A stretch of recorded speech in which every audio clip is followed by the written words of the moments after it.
Hi, this is Kim, or AbusCamber42, continuing my playthrough of Disco Elysium on PlayStation 5. So, let's get the party started. I think we're actually pretty far through the actual plot of this game now. But, of course, we've got a lot of fucking around to do. Oh, hiya, Info. How are you doing this evening? And let me feed those kitties for you before we start, so we don't have any distractions. Ah, come on, babies. Oh, Shro, you sat a bit far out there. Let's give you some treats. You got Shro at least. Sherry's asleep at the moment and she's ignoring me. Still no sign of Tia either. She didn't come yesterday either. Tia's evidently on a diet at the moment. If she shows up, I'll give her some later. But you fed Shro at least. Oh, here she comes! T! Quickly, Tia! Tia, you're miles away. I can't reach you over there, sweetheart. Can you come round? Oh, good baby. Come round. There we go. Some treaties for tea. Bear, if you want any, you've got to actually come down. Sorry, Bear's on top of her little cat tower. And ignoring me. But there you are. 2 out of 3 is not bad. I'm sorry, Bear. I just can't reach you over there. You're going to have to actually make the effort. Anyhow, so, before we begin, I realised after I signed off last time that I didn't put Harry in his cool new jacket. So where is it? So, I think Fuck the World was Harry's. I mean, look at me go. You finally made it, haven't you? People point fingers at you and whisper to each other when you pass by, wondering to themselves, where did that man get such a cool jacket? Did he receive it upon graduating the École Normale Supérieure de Badasserie? Is he dangerous?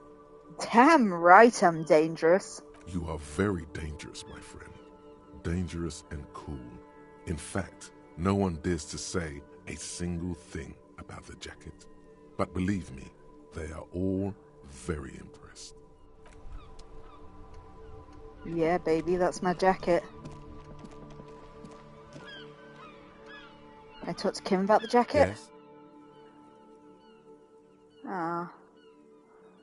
The lieutenant's posture becomes rigid and uncomfortable as you lean forward and sniff the area just above his shoulder blade.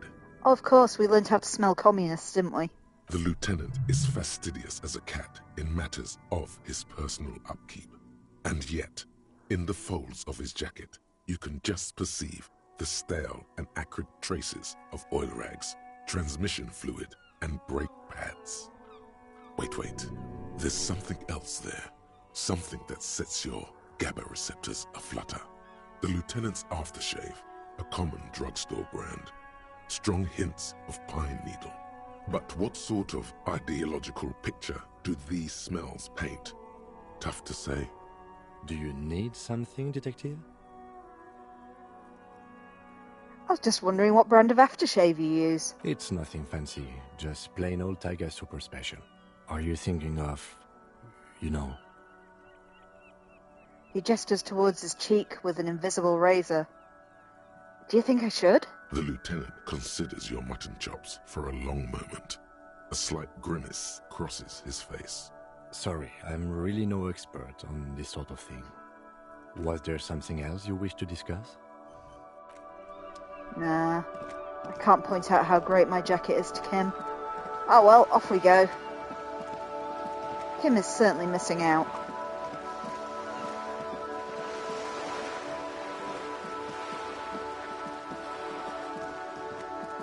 So, the other thing we were going to do was... There. Do you smell that? Smell what? Can you not detect that inimitable whiff of dissatisfaction and restlessness? That sense that the world is in need of dramatic, even violent, reordering? Are you saying there's a communist nearby? Without a doubt. Your politico-olfactory cortex doesn't deceive you. The smell is coming from that balcony over there. You mean from Cindy? Certainement. A precocious communist youth. A symbol of a kinder, more hopeful future. Now's your chance to establish contact with your revolutionary brothers and sisters. A chance to establish contact with the future. What a beautiful, terrible thought. Anywho. So, what we were trying to do is, last time we spoke to the library and kind of identified the address of the dead man from the pier. And I'm pretty sure it was apartment 20. I just can't remember which one apartment 20 is. I have a feeling it's on the upper floor, though. I think they're all low numbers down here. Let me just remember which door we have to take. Not that one, it was the other one. Every single time.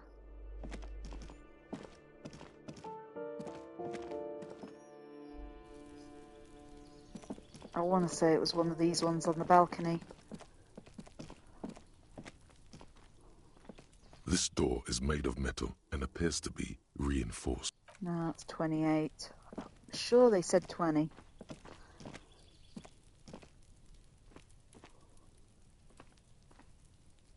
So that one down there.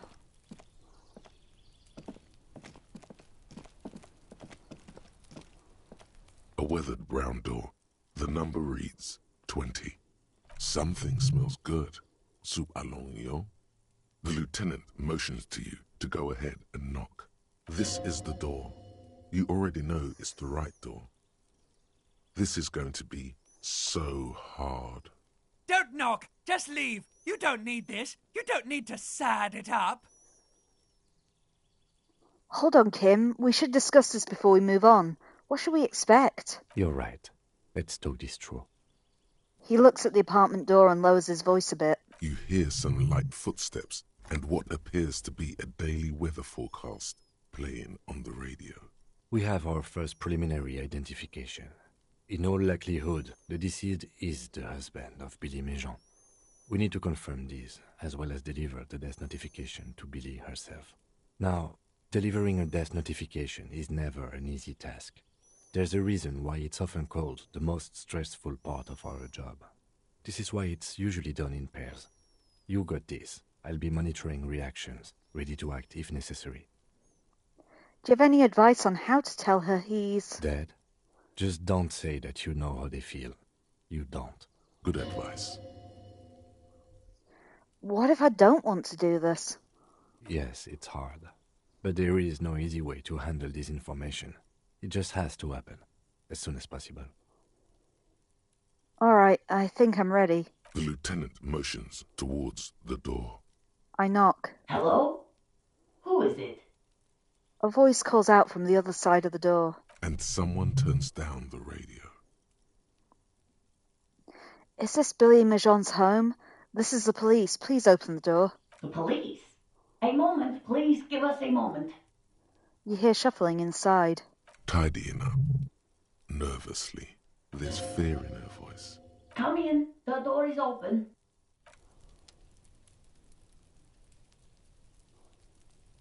Ooh, what's that?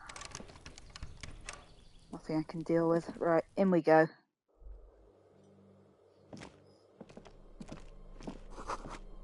Empty pack of Red Astra cigarettes hidden under the bed. Packages of humanitarian aid macaronis. Windows covered in old newspaper clippings. A chalk-drawn height chart for children's growth over the years. A textbook for high school, mathematics, trigonometry mostly. The clock is ticking away with odd cheerfulness. Its ticking makes you anxious, rings hollow in the room. Posters of contemporary pop stars adorn the walls. It's you, from the bookstand. Did you come to bring my cockatoo back? She smiles nervously before the smile vanishes from her face. I don't think I introduced myself properly. I'm Billy. Would you like something to drink? Tea? Lemonade? We're out of coffee. The lieutenant has taken off his foggy glasses and is busy cleaning them in his handkerchief. For now, you're on your own here. He must feel vulnerable without his glasses. Is this why he's letting you take the lead? Thanks, but I'm alright. Is this about Victor, my husband? Is he in some kind of trouble again? I can come pick him up in the station if that's what. She stops, her eyes trying to read answers from your face. No, this is something much worse. Is he in a hospital? How bad is it? Definitely no small talk. This isn't the time or place.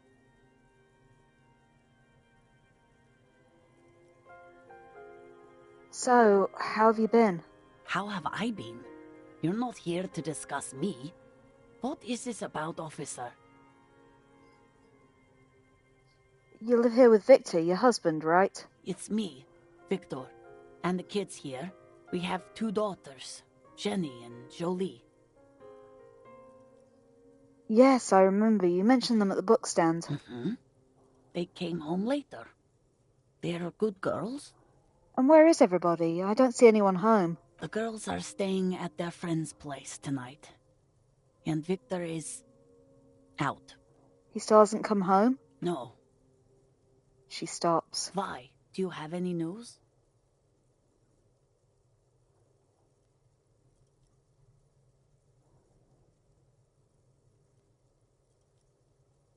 I feel we shouldn't beat around the bush.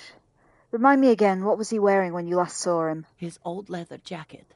Can you describe it? It's just your average brown leather jacket, but he bought it as a teenager, so... And what about the inner lining? Yes. The lining is hand-sewn. It's blue. I tried to make the thing more weatherproof since he's running around with it in the middle of winter.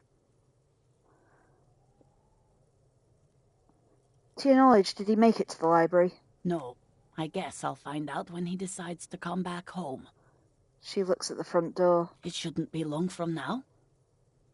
He's never gone for more than a few days. What was the name of the library? Oh, it's in Jamrock. The one at Mayrow Street. I don't know the official name. Central Jamrock Public Library? I think, yes, if that's the one on Mayrow. What was he supposed to do at the library? Just to return a book of mine. Why?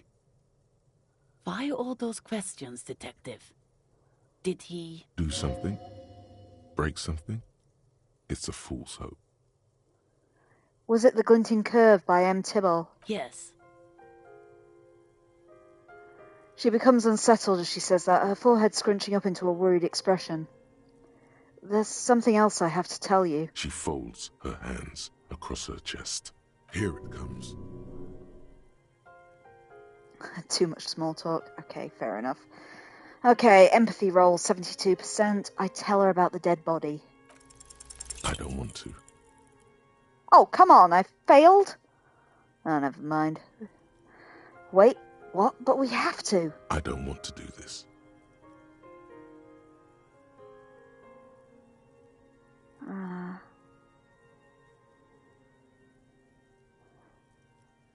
I turn to Kim. I don't want to do this. Do what? Officer. The lieutenant warns you. Too late. You ruined it. Just say it now. Your husband's dead. Excuse me? What? What did you say? She's in pain. She's in so much pain. And so are you. Your chest is burning. We are very sorry to inform you, but your husband, Victor Méjean, was found dead this morning on the Martinez boardwalk. Oh. She touches her neck, eyes pale like pearls in seawater. Oh. But he was just... She looks at the kitchen table, where 2 cigarette butts are still in the tray. He was just here. Alive. I understand that this comes as a huge shock. I want you to know that me and my partner are here for you if you have any questions. We are very sorry for your loss, ma'am. What happened to him? Tell me. Her neck and cheeks are covered with red blotches. Her double chin is shaking.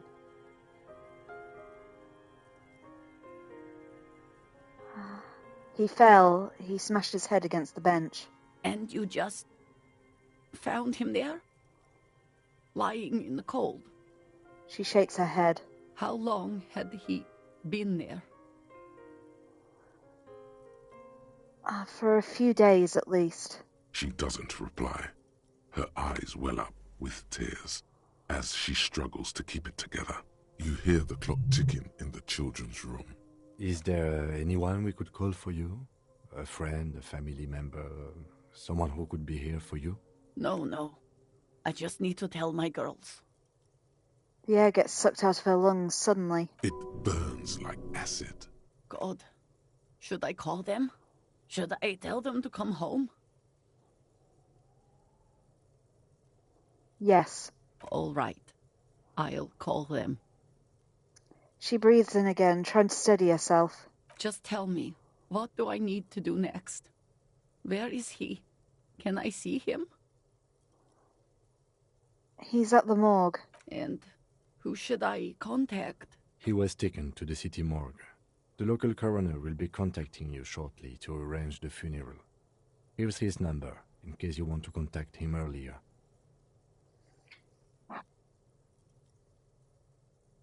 Is there anything else that the RCM could do for you? No, I'll call you if something comes up. I'm still a bit... She rubs at her face, blotchy and numb. All right, that's it then. Again, if there's anything we could do for you, then don't hesitate to call the RCM, ma'am. She just nods, distant and inconsolable. The bed springs rattle beneath her as she begins to shake. These are her last reserves of strength. Her muscles will give in soon to a scream. I'll take it from here. Thank you. She points at the front door, breathing fast now, holding herself back. We should step outside and talk. I set the library card beside her and leave the room. Well, I think that went well. So, the death notification. The lieutenant says as soon as you've left the apartment. He's avoiding your gaze. This is the time to say how sorry you are about how things went. I'm so sorry, I know I fucked up. It's all right. Don't worry about it. His eyes wander over to the street. I'll call the station when we're finished with the day, and let them know the name of the deceased. What about Billy and her kids? There's not much we can do for them anymore, I'm afraid. They have to. It's not your place to live their lives. That's it? That's it. We should get back to our case. There's nothing more we can do here. All right, let's try to get back to it then. And, officer, I've seen worse. This wasn't the worst I've seen, okay? Now let's go. I really have, he thinks. She was strong. She made it easy for us. Well, that was depressing. Let's try and go and do something stupid to clear the air, I think. So, we have the church left to explore. I think it's the only point in the map we haven't actually been to. So let's go check that out. Was this my way out? I can't remember. Or was this up to where Cindy was? Yeah, this is the way out. So if we get back round to the whirling, we should be able to fast travel back to the church. Last time we spoke to those kind of random teenage anarchists, I think, who are on the ice floe. There's something down there. Well, that's not ominous in any way. Right, here we go. Let's try and get over to the church and see what's there.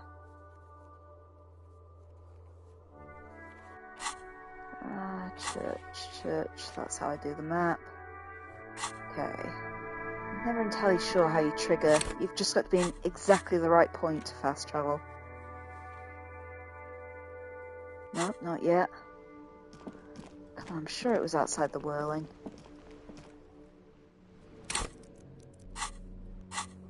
Oh, don't make me have to walk all the way there. It is a feature I feel they could have implemented in this game a bit better.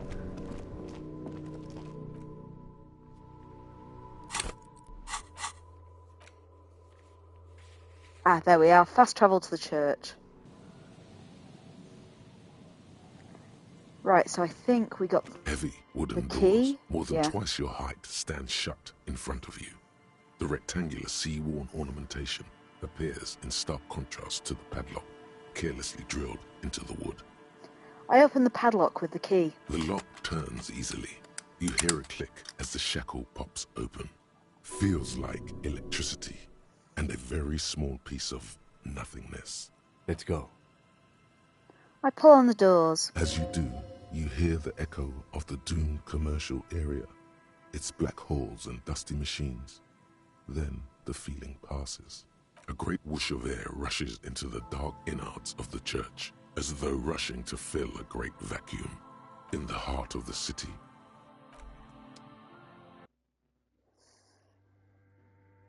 Okay, that's dramatic. Where am I?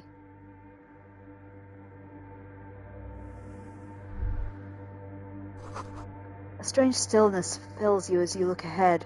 You should walk in here, not run. Okay, we walk then.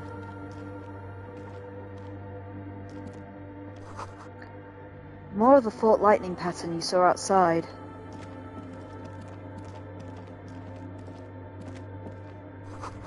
The blackboard is filled with complex equations. They look recent.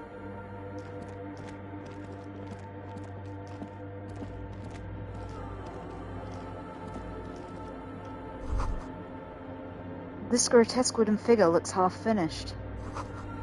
Feels like he's trying to become one with the church.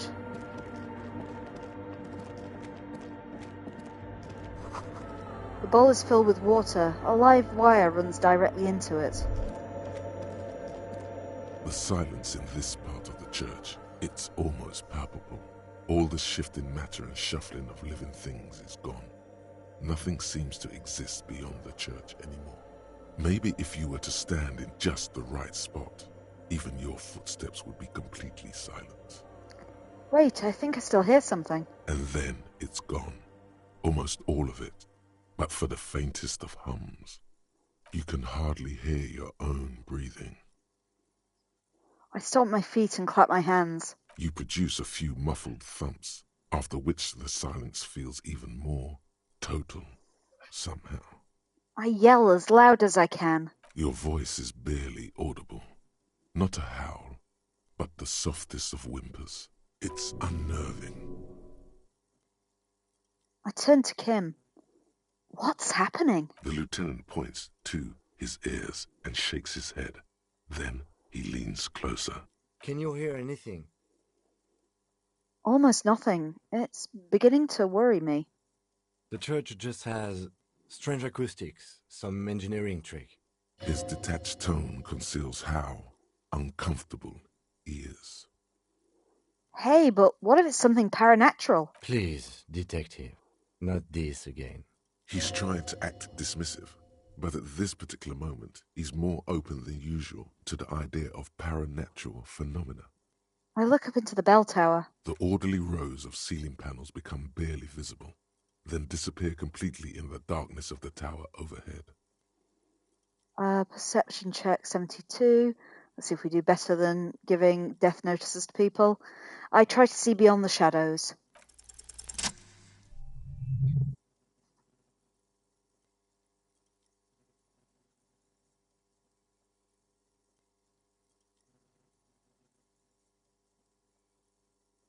It's like there's something moving up there. A shadow has emerged from the tower and it's making its way toward you through all the other shadows. On the ceiling? Yes, the darkness makes the ceiling feel infinitely far away. I follow the shadow's movements. It's not a shadow anymore, becoming more substantial as it gets closer. The shape of an animal descends. Officer, is there something up there? The lieutenant follows your gaze, attempting to see whatever it is you're seeing. Oh no, you've lost sight of it. Where did it go? Prepare for an attack. I blink.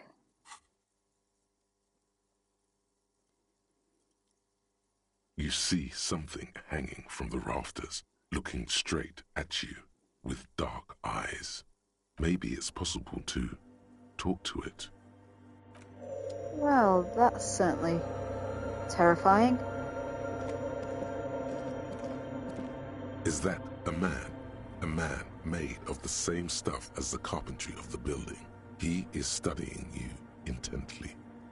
Hey, who's there? The man leaned forward a little, fixing you with a steady, unreadable gaze, then speaks. Habitual alcohol use has made you into a scared little pussy, Holmes. But don't worry, everything's gonna be alright.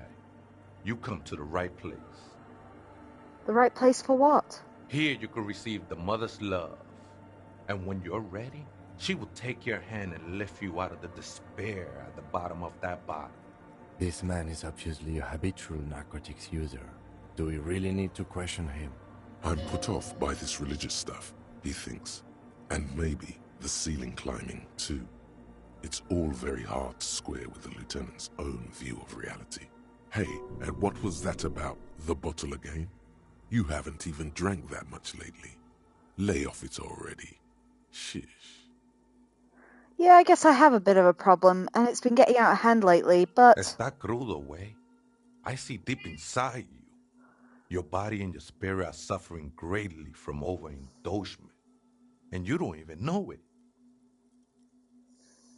How do you know what I'm feeling? I was like you once, just dragging my feet to the next bottle.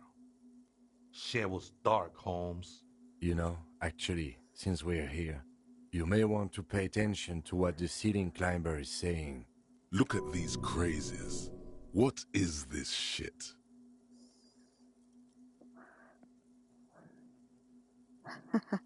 Hey, Electric M. What we got for options? I adjust my tie. Who do you think you are? Some kind of crazy guy under the roof? What is this shit? It doesn't matter who I am, Way. I'm just bringing you the message of the mother's love. She don't want you to hang yourself on your own stubbornness. His words echo in the cold air of the church. This is the Church of the Mother of Silence. You are welcome here. He sways gently on the beams, waiting for you to take it all in. This Mother of Silence sounds like a serious player. You might want to be careful until you find out what you're dealing with. Did you just climb down from the church tower? Sure did, Holmes. Are you human? You weren't moving like a human. I am. At least in part, Holmes. Until the mother's love burns away the cruel distinctions of the body. You sound like you're not from around here. Haven't you ever met a Mex before? Cabron. Surprising number of us around Rabashaw. What's a mesque? You know. I'm not so sure myself anymore. Don't really matter, though. Hey, are you a boyadero? A boyadero? No, Holmes. I don't go in for that kind of thing. It's all about surrendering to the mother now. Well, at least you're human. That's a relief. Glad you're feeling more comfortable. First-timers are always nervous. There must be something illegal about living in a church ceiling. I don't know what it is yet, but there must be. Oh man, I would love to see that statue.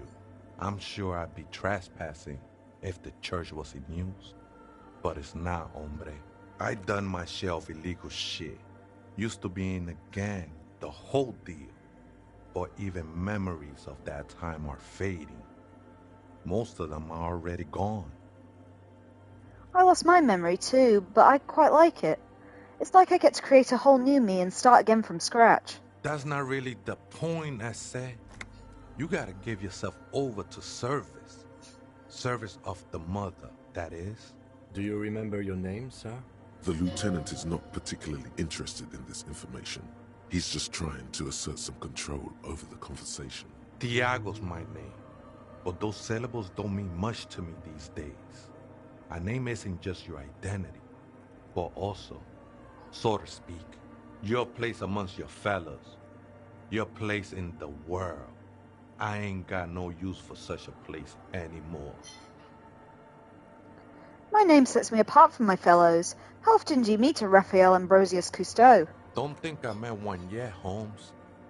He studied you silently for a moment. The lieutenant raises his eyebrows and coughs.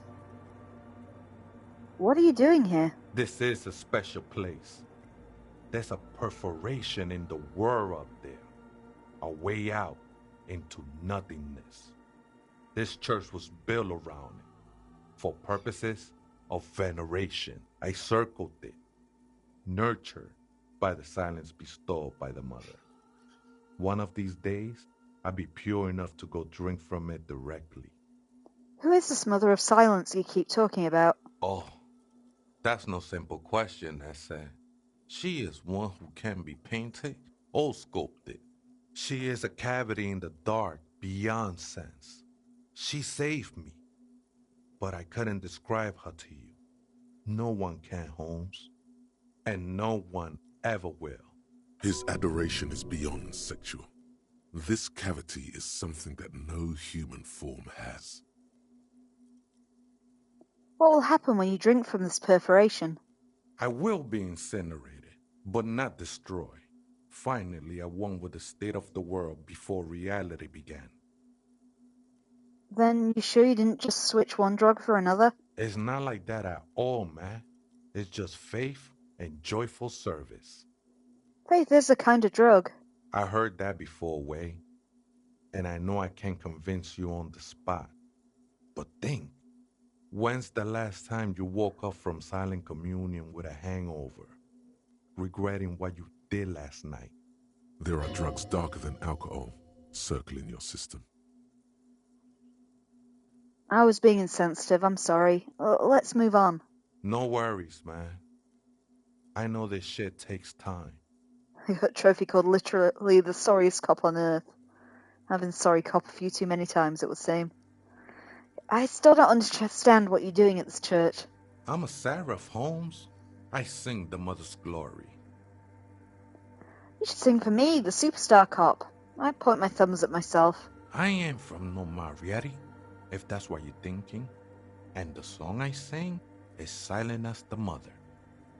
How'd you even find this place, this church? Hard to say. I think I did some construction work here, back when I still had material worries. Up there, I realized what the true purpose of the church was. Been spending a lot of time here ever since. The past is nothing to me now, Way. It didn't belong to me. Alright, I had other questions. The sinewy figure lingers on the wooden beams, blending into the shadows. If you've been here a long time, do you know where the church was abandoned? Police raid a while back. He responds, his voice suddenly flat. Did you witness it? Not really, or at least I don't remember much of it anymore. The mother's love has done its job. That's what's so great about the mother. It lets you forget about everything. Some ravers want to turn this place into a nightclub. The ones in the tent outside, right? I see them, think they scared of me. Do they have a reason to be scared? Nah, man. They look pretty funny. And I don't harm no one anymore. Anyway. Though he used to, a long time ago. So what do you think? About the nightclub, that is? Why not? They wouldn't bother me none. I'm usually way up there, imbibing. Ain't no music on earth that can reach where I go. Might even be nice to have some company.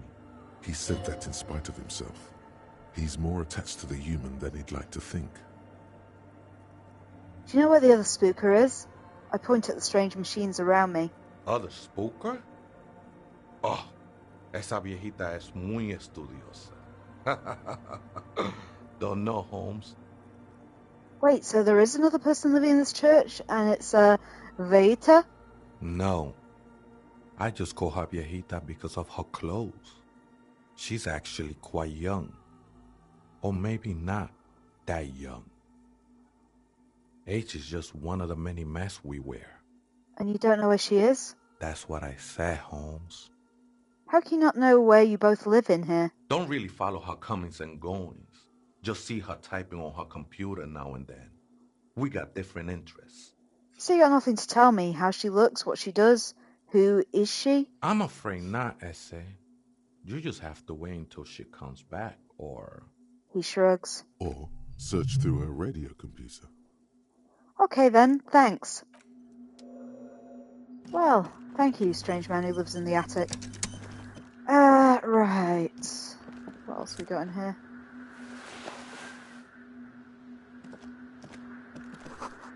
Frost has drawn flowers on the glass, obscuring the view. A figure drawn in the frost of the window, depicting a deer. Talk to Tiago now. A cracked pane of glass. Colourful.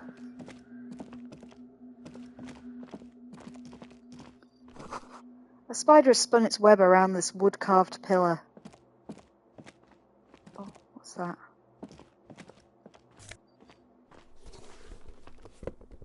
Ooh. Oxford's not brogues, though. Okay, let's not look at her computer right away. A portable Harman Waushi tape recorder. Cool wind blows from the broken gallery. It makes your skin crawl. Someone's siphoning electrical current from outside into this antenna. In white, silver, and apricot faience, the young mother of humanism stands above you. A crack runs across her body. She is impossibly tall, oval-faced and sad. A dark and radiant majesty. Cradled in her arms are a pair of glowing lungs, clearly visible from underneath her flowing dress. I kneel. You should kneel. Your knees touch the floor. The floorboards are hard and cold. There you kneel among the snowdrifts, diffuse light falling on your hands from beyond the glass. I close my eyes first. The world is silent, but for the creaks and cracks of the massive wooden structure behind you. It covers you from the wind outside. The ocean feels distant, its ebb and flow blocked off by the centuries-old pinewood sarcophagus around you. In the darkness, you sense her eyes on you, inspecting you with their multicolored glass, as if you're a bug under a microscope. I open my eyes. The woman looks down at you kneeling. She towers among her followers, architects, laymen, courtiers. There is a sad smile on her lips, and a glint in her green-blue eye of what? Compassion? Remorse? It's morning. As that terrible word passes through your mind, the lieutenant draws an X-shaped cross from shoulder to shoulder. I do the same as I get up. Your fingertips touch your chest 4 times. Then you rise from your knees into the apricot-colored light of the window. Above you, the woman still smiles her distant smile, sundered by the crack in the glass. Who is this, Kim? It's Dolores Day. The old woman was right. This is the Dolorian Church of Humanity in Martinez, or the Small Pinewood Church in some records. You knew this place? It's a minor landmark, not easy to find.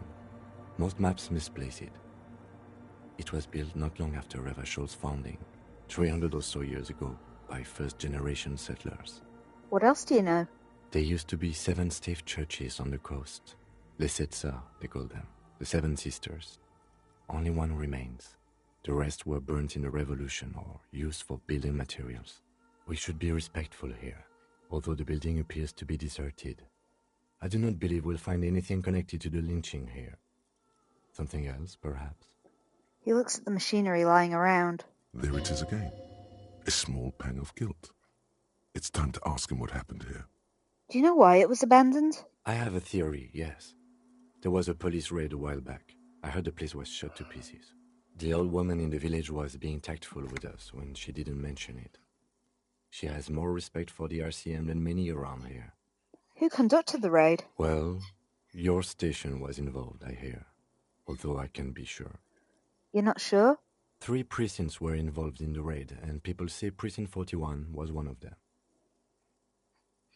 I guess I could have been here. I'm sorry, I'm not saying you were. It was a clandestine operation. I don't know anything about it, why it was conducted, or who participated. I try not to pry into extra-district matters. If I was here, I should find out what I was doing. Good luck. You will not get information on a confidential operation from your station secretary just by calling. If you really don't remember, It might be better to keep this one forgotten. It happened a while ago. It's unimportant to our business in Martinez now.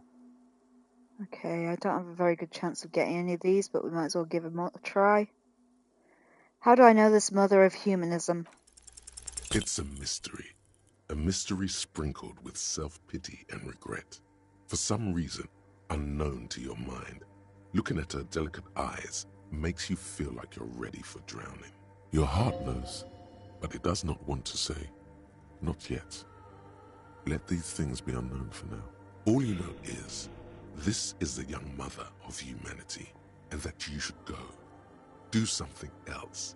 Escape her sad, worry-worn look. I try to reconstruct the cracked glass. The shards glimmer in the dark.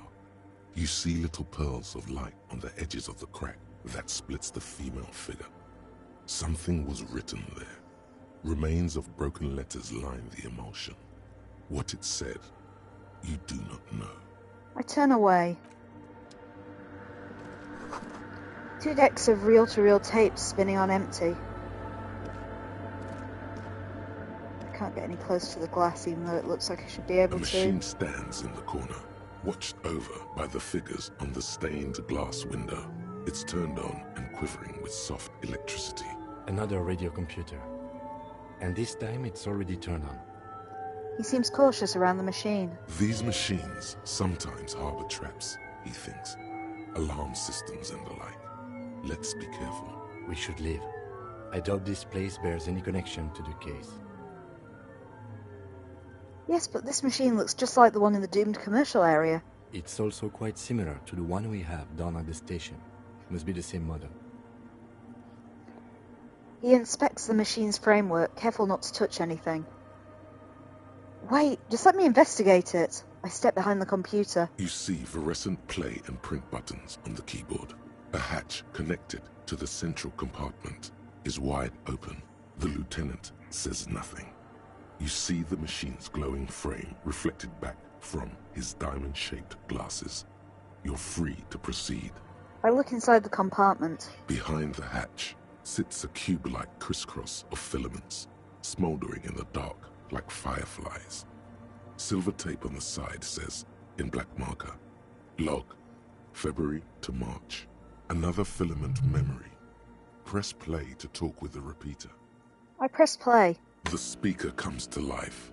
Static seeps through the machine's planar magnetic driver. An old lady greets you. Her voice sounds 100 years old. Good afternoon, Fortress Accident on Saint-Brune. This is the East Insulindian Repeater Station 1. Please repeat. Is this the personal log? It's the same old woman you spoke with through the radio computer in the doomed commercial area. Yvonne, it's me again. How are you? Good, thank you. Please repeat. Is this the personal log? I looked inside the core, but the tape on this filament just said log February to March. Good. Please repeat the password. Let's look around. There's no use trying to guess the answer. Maybe he knows something. The lieutenant nods towards Tiago. I don't know the password. Received. I will register this login attempt. Fortress Accident, is there anything else I can do for you today? Fortress Accident? Like the one in the doomed commercial area? I have 2 machines registered to this company name in Martinez. One on Saint-Brune, the other on Rue de Saint-Ghislaine. Saint-Brune, that's the church. And Rue de Saint-Ghislaine? That's the doomed commercial area. Anything else I can help you with? Thanks, but I'm finished with this call. Goodbye, Fortress Accident. She says as her voice disappears into a whirl of The static. machine's keyboard is still illuminated, revealing. Okay, let's go speak to Tiago. Actually, what's that over there? Can I get to it? I was locking onto something. Right at the back.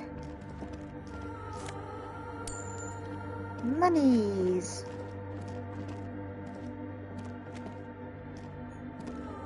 Oh, hey, wait. There's coffee in the back. Oh, wait. I meant the mother's love. Have you by chance heard the Vegeta say the password to a radio computer? Too many times, Esse. You need it for something. Yes, it's for a let's try it. Yes, it's for a first-degree murder investigation in Martinez. The lieutenant raises his eyebrow, but doesn't say anything. Don't sweat it, vato. The password is afterlife death. That is true. But what comes after death? What you think of that? Makes me almost pity La Nilita Pequeña when I hear it. Okay, thanks. I think we're done here, Esse. The figure crawls off into the darkness above. That was an interesting conversation. However, I'm still not sure how it's relevant to our investigation. But Kim, it might be the clue that breaks the case. The machine's keyboard is still. The speaker comes to life. Good afternoon. Votre accident on Saint-Brune. This is the East Insulindian Repeater Station 1. Please repeat. Is this the personal log? Let's try this again. I think I may have the right password for the personal log. Good. Please repeat the password. Afterlife death. Good. I have unlocked the filament. After ending the call, please press print to access the filament.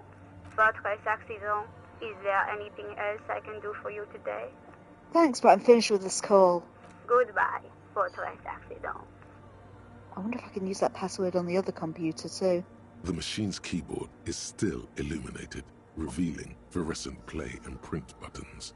I press print. The printer prints out a long text document with dated paragraphs. It looks a bit like someone's journal.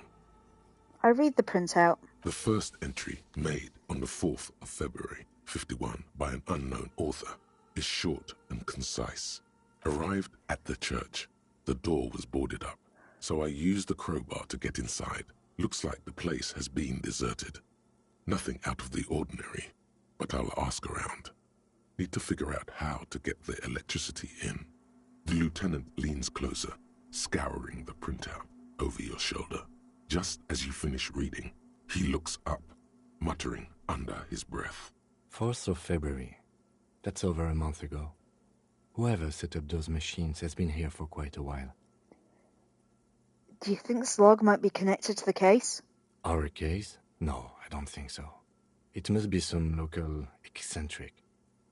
I read the second entry. 6th of February, 51. Had a little chat with the local fishermen. Said I shouldn't go near that place, that the church was spooky and ridden with narcotics. It's a little spooky, all right.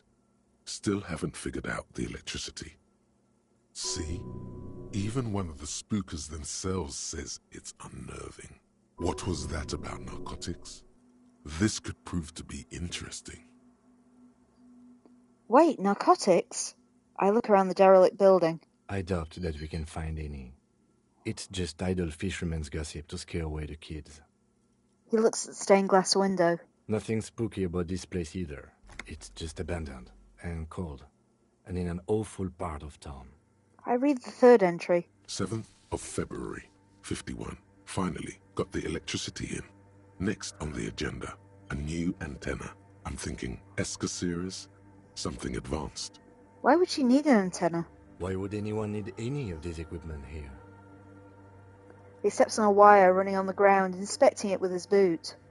I read the fourth entry. 8th of February, 51. Bought the antenna. Had some problems setting it up. Called Simon for help. Heard the others are back to making art. Drinking somewhere out of town. Sulislav started a rock band again. Lexi has been seen asking money from strangers.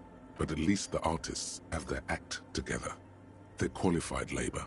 They can get work anywhere. Graphic design, ads. The programmers are doing fine too. I mean, they're programmers. The writers, though, they're fucked. I just have to find out what caused that data loss and be done with it. Still don't understand how it managed to wipe out the backup, when the backup wasn't even connected to the front. I know. Everyone thinks it's impossible. They say I must be lying. I'm here to set it right. A data loss? Seems like something to do with radio computers. Unfortunately, I don't know enough about them to understand what the author is saying. Something about the backup data getting destroyed, and how everyone thought it was the author's fault. Let's just keep reading. Artists, programmers, Lexi? Who are these people? I think these people worked in the radio computer games business. The one we saw in the Doom commercial area. They must be her former co-workers. I read the 5th entry. 12th of February, 51. Brought some food from the grocery store. Apparently, there's a strike going on in the harbor. Definitely not happy to see the Martinez people again. Everything's now set up in the church. Going to start working tomorrow, 8 a.m. The strike. We are nearing the date of the murder. Keep reading. I'm interested now. I want to know what's that radio anomaly that sent this person here in the first place. I read the 6th entry. 25th of February, 51. I've been sending data up to Lintel for a while now, trying to recreate the data loss, but nothing. Didn't even feel like logging in, the disappointment. But I did discover a curious audio-spatial anomaly at the back of the church. I've named it the Swallow. It swallows sound. Need to get some mics. Is she talking about? The lieutenant looks to his right, towards the silence. I read the 7th entry. 28th of February, 51. Yes, the first recordings confirm that the swallow is real, and I'm not just losing my mind. It's a pillar of silence, with a diameter of approximately 3 meters. Seems like the higher I go, the less I record. This might be a coincidence, or it could be connected to the data loss that led me here. The pillar of silence. She is talking about the silence. Is she suggesting it's more than just an architectural quirk? But what could it be? I look at the water basins behind me. The lieutenant doesn't answer.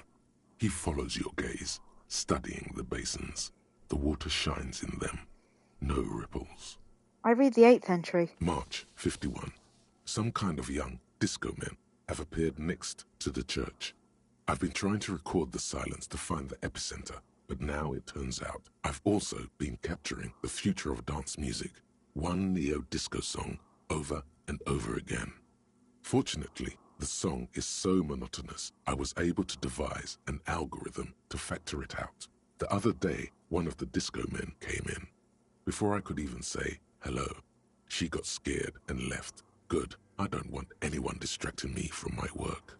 That disco man must be a cell. She must be describing a cell. The girl on the ice? Sounds like her, yes. I read the 9th entry. March 51. I got a call from the repeater station. Someone has tried to access the radio computer in our old office in Martinez. Can't do anything about it. The storekeeper still doesn't want to let me inside the building. Thinks I'm part of some kind of curse. How Martinez of her. That's me. I was the one who broke into that radio computer, and the storekeeper must be Plaisance. I knew it wasn't a good idea to meddle with the machine. I read the 10th entry. March 51. A new 2-meter aux cable. Noodles, crackers, ping-ping energy drinks, water, toothpaste, gum. Also, some canned air. Your reading is interrupted by the sound of the church door opening. A strange woman makes straight for the radio computer.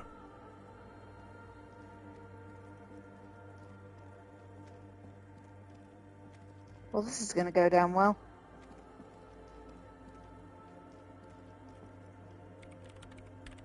Breaking into my radio computer, I see. She glares at you as she holds down the off button for several seconds. The machine reboots. I do apologize for the intrusion, madame. We are with the RCM, you see. We're here on a side case representing certain music venue organisers. Well, you won't find any music venue organisers here. She barely looks up from her keyboard. You hear the machine whir back to life. It's just me and my computer, and it has been this way for weeks. Now please give me some room. I need 2 seconds to see that you haven't destroyed anything. We should talk to her after she has rebooted the machine. Okay, while she's rebooting the machine, who wants to level me up? So once again, we got another skill point to spend, and you guys pick how I level. So choose something from the mine cabinet for me to upgrade.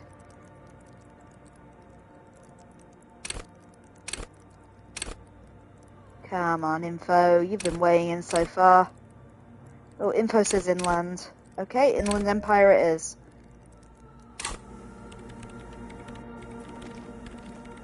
What is it? I didn't break anything, did I? No, you just printed out my personal log and wasted some paper. It does not look like it's a big loss to her. Hey, you lead programmer of We're All Untethered by chance? Yes. Or, no. Not anymore. That project is dead. She doesn't seem surprised to be recognized. Rather sad. Something passes over her face before she straightens her back. Sorry, but who are you and what are you doing here? I am Soona Luukkanen-Kilde, the former lead programmer of Fortress Accident and RSA radios.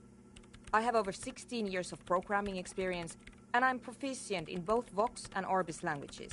If you're not here to hire me, I don't really know how I can help you. Have you seen the man living up in the rafters? Nope. You know he's around? Yes. He's seen you? And? Okay, it's probably not a big deal then. No, you're right. I'm not. Her voice trails off as she bends to tinker with the machine printer.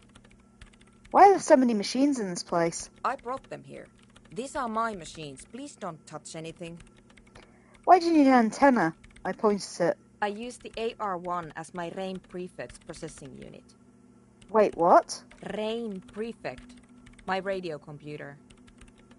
And the antenna is its processing unit? Yes? You really don't know anything about radio computers, do you? She's stopped working now. Not really. All right. Well, all radio computers perform operations up on air. So in order to gain more processing power, you need to invest in a good antenna. And the AR-1 is a good antenna? I guess it is. So far I've been quite satisfied with it. Martinez is an unstable region with bad coverage, and the operation has been surprisingly stable. But it's not the cheapest one on the market. So I wouldn't recommend it for your regular red tape operations. Fraser 1000 is a foolproof line for civilians. Anyway, you should do some research before you decide to buy anything. Ask around, compare the prices. There are many milieus dedicated to that sort of thing. She liked telling me this. It calmed her nerves. What are you doing with your radio computer? I'm working. The machine seems almost alien with its pulsing core. The light casts in her face in a strange shadow. Working on what? Could you just shh for a moment? Or get to the point. I really need to focus on something. It's not just rudeness. It really is hard to concentrate on whatever she needs to do. And you're not helping. What about those bowls of water over there? They are connected to my RAIN prefect. Whatever you do, just please don't move them, okay? Thanks. Alright, I'll try not to touch anything. Next question. Great. What are you doing in an abandoned church? You really like those questions, don't you? There's a hint of amusement in her tired eyes. I'm a police officer. It's my job to ask questions. I'm conducting scientific research here. You can't throw me out. She says, ready to stand her ground. But what research? I'm looking for the location of a 2mm hole in the world. She's looking for a disruption in the radio waves. That's what her personal log said. The lieutenant raises his brows, but doesn't say anything. A hole in the world. What does it mean exactly? Exactly. What does it mean? Up to now, it has been impossible to say what it is because it's impossible to measure nothing. What do you think it is? What qualities does nothing have? How do you measure something that does not exist? She's suddenly absorbed in the conversation and waiting for you to answer. That's a little above your pay grade at the moment. Hold on a moment. Does that mean we're now living in a world that has holes in it? I don't know. Are we? That's what I'm trying to figure out here. But how do I figure it out? I can't even understand how we're talking about something that doesn't exist, let alone measure it. You measure it by its surroundings. by that which does exist, which is what I've been trying to do. I've tried using hydro transducers to record the silence, to find out where it begins. How very Cartesian. But honestly, it's not progressing very well. She grows silent, staring at the circular basins. It looks like an ancient ritual. But does it have anything to do with necroplasmic life forms? Ghosts, in everyday parlance. Does it have anything to do with ghosts? Ghosts? No, I don't think so. I don't believe in ghosts. But what about any other supernatural entities? I don't believe in them either.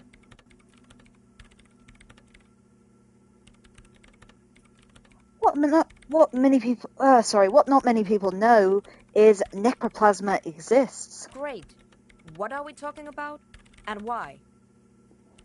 She gets back to work, a clear signal that the branch of the conversation is over. Is this whole connected to the data loss in your journal? Yes, that's what led me here. But I suspect it might be something a bit more complicated than that. Do you have any idea where this hole might be located? Somewhere underneath those roof beams, I assume. She looks up, eyes trying to pierce the pitch-black heights above without much success. Only a faint crisscross of rafters can be made out from the dark, most of the tower disappearing into the shade. Strange things may flourish in the dark. Why there? There's this place at the back of the church, a place where all audible vibrations seem to cease. I've named it the Swallow, and the higher you go, the less you record. The Pillar of Silence? Are you sure it's not just an architectural quirk? Maybe, but it's oddly close to the physical coordinates of the data loss that led me to this place. That's where the Crabman lives. I know. You don't think Crabman might somehow be responsible here? No, I don't. She sounds mildly annoyed by this line of questioning, her hands typing hundreds of commands into the machine. You said the research isn't going well. Why not?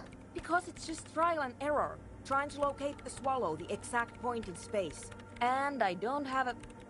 You know what? It would be really helpful if you could just stop talking and let me work. That's all I want to know about the scary 2mm hole in the world for now. Great. Thanks. How do you feel about anodic dance music? What? I hate it. What are you, 40? It's the future of dance music. Maybe I'd have to be on drugs to get it, but to a sober mind it just sounds like uninspired rug whipping. No idea what it has to do with either dancing or music. Right. But how do you feel about a club for anodic dance music? This is about those speed freaks in the tent, isn't it? I've got some news for you. It's not a nightclub they want to build here. What do they want to build then? Take a guess, why don't you?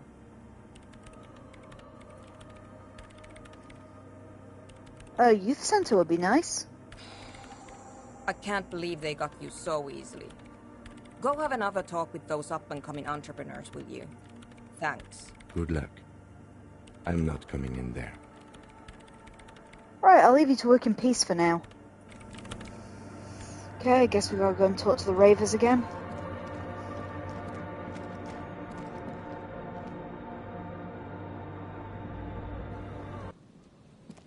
Okay, they were kind of round the back here, I think.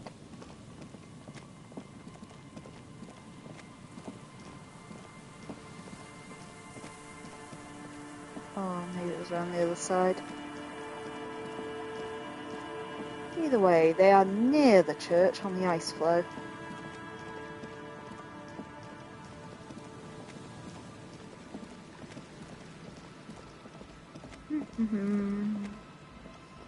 Trying to remember how I got to them last time. Ah, there we go.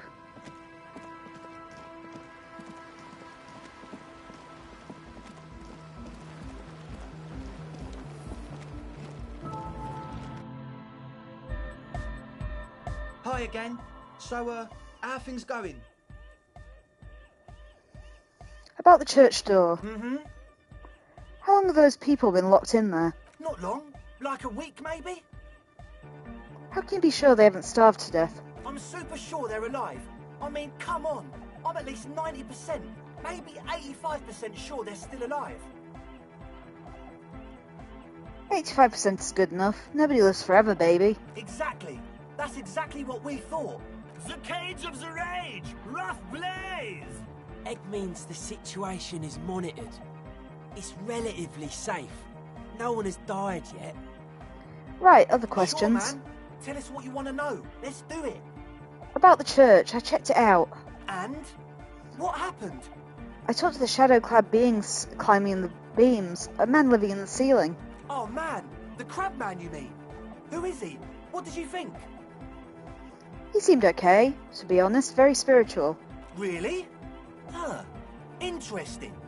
What's he doing in the church? Just preaching and praying from the looks of it. No matter. Is he going to be a problem? Yeah, Noid is right. Let's get back to the point. What are we going to do about him? These guys will never catch him. You will never catch him. There's nothing to do. Actually, he told me he wouldn't mind the nightclub at all. I don't know, man. Doesn't it feel like a major hindrance to you? A spooky guy climbing around when all the guests are trying to have nice, friendly hyper time? Don't worry, I don't think he really gives a damn about you or anyone else. I guess it's not a massive problem, now that I think of it. Everyone is welcome to dance till the morning light! Yeah! Maybe. I guess we'll figure something out.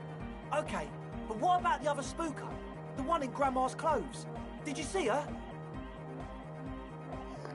I was using the mainframe when Suna, the former lead programmer of Fortress Exodon, appeared. A programmer? That's odd. What was she like? Did you ask her about the nightclub? She said you guys haven't been completely honest with me about your plans. Come on, man.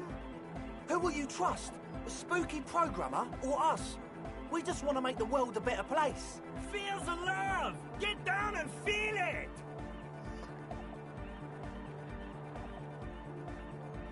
Okay, maybe I am kinda feeling it. You'll get there, believe me.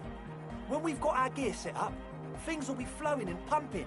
Anyway, now that it's settled, how did she seem? I mean, disposition-wise, about the dance club idea. Yeah, oh, come on, man. I get them to talk about it. You'll get there, believe. Anyway, now that it's settled, she how didn't. did she seem? I mean, disposition-wise, about the dance club idea. Yeah, Oda 9. Rocking it or dropping it? She did not like the Anodic dance club idea. What a pity. That's my favourite thing in the world. And she doesn't like it at all. A shame. What can we do now? Do you see a way out of this jam? And into a laser-lit future of dance and unity? Unity! Dance! She's made it quite clear that she won't leave until her own project is finished. And you can't just evict her? No, I won't evict her. We have to come up with a different solution. Look at you, Honour Man. No, Noid. He's right. Maybe we've approached it the wrong way after all. I'm sure there's a workaround. We can make a deal not to bother her. If that's okay with her, we only want to get in the church and spread the joy and ecstasy of music. The lines in the dark exist. Coexist. At least Crabman seems like an advanced being. He's hard. He'll understand. Yeah, he can do his climbing thing in the tower. And the programmer, does she like Anodic dance music?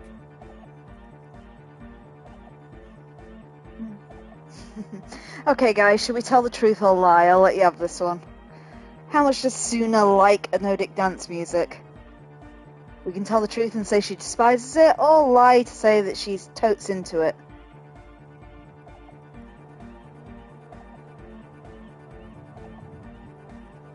You guys got an opinion? This does feel like one that's up your alley.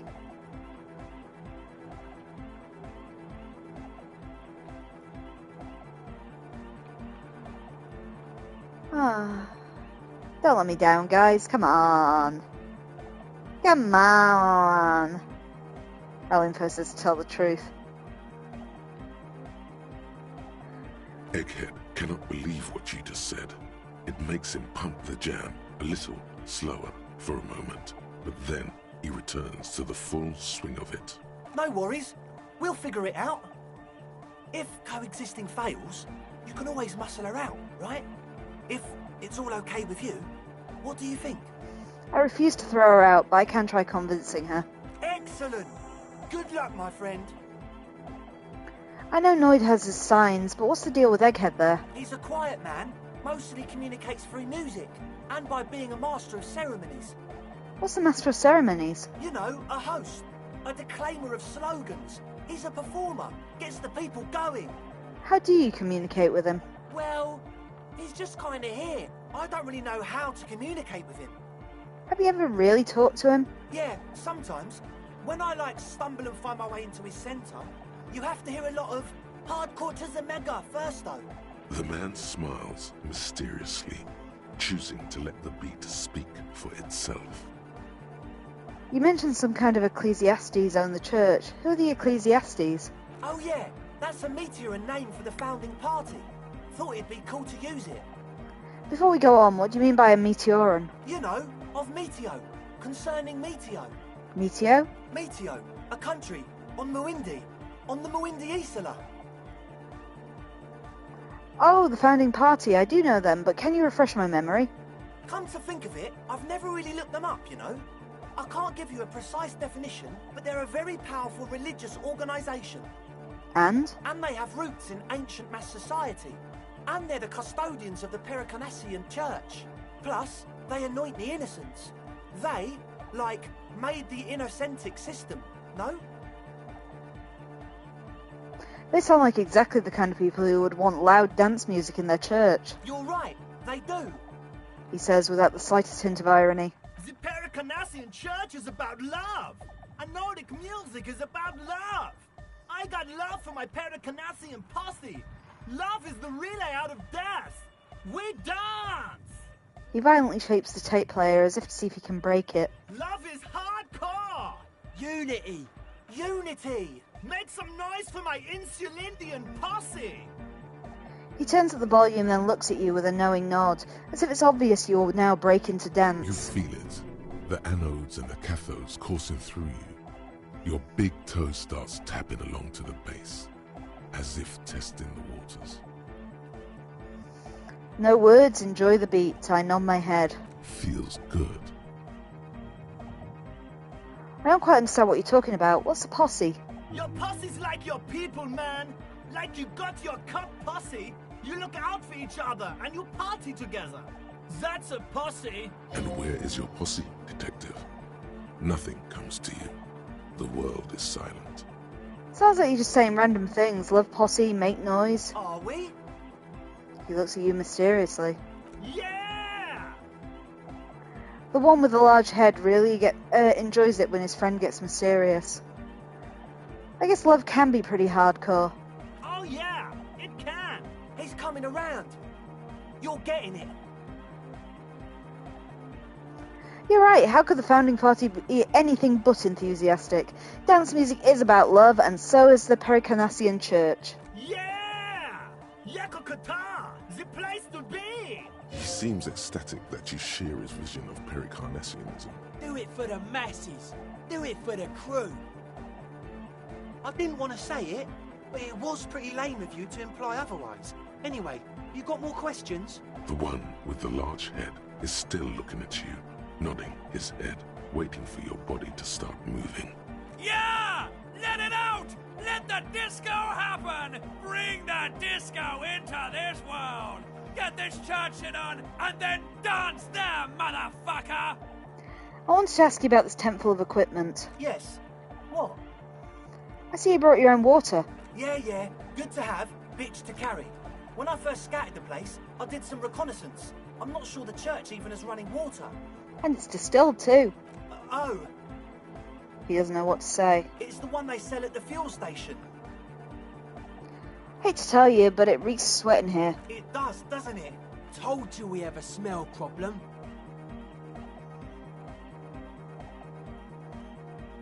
It's mixed with a peculiar chemical scent like laundry detergent. He sniffs the air, then shrugs. A shrug is good enough for us.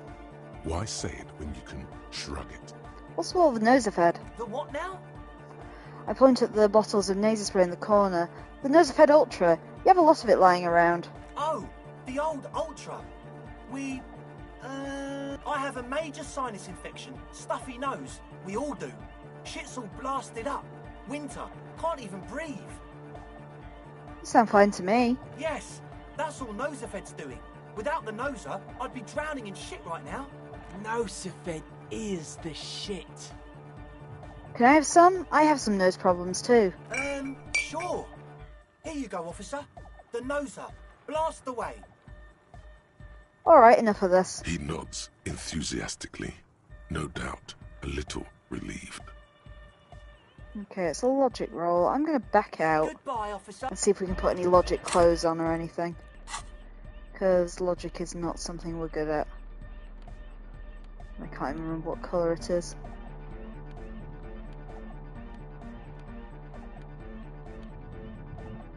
A logic shirt.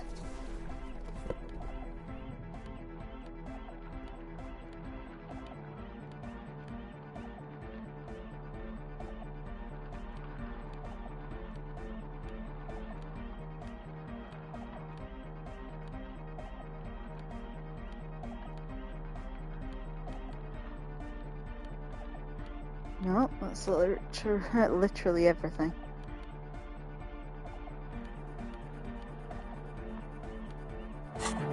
Okay, I don't think that's going to make much of a difference, but we'll give it a go. 3%. Might as well try. Okay, so the speed freaks want to start a club for dance music. That much checks out. Youths like music. You feel as though you might have liked music more when you were young, too. But you digress. And then there's the narcomania. Indeed. So one of them came upon the abandoned church. They want to turn it into a club for dance music, but agents of narcomania have overrun it.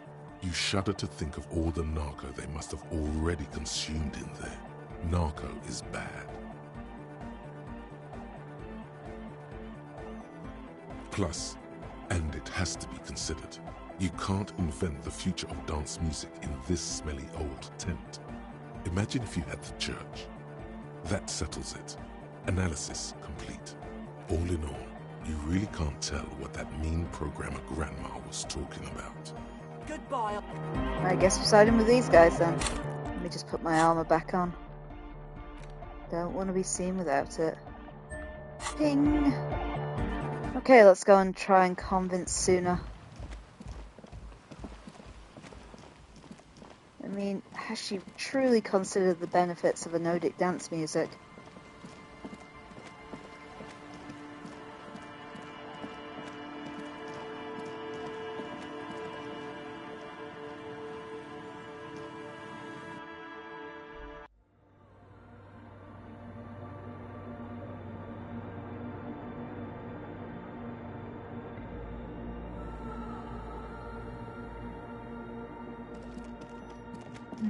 Let's go see. Suna. Yes, what is it?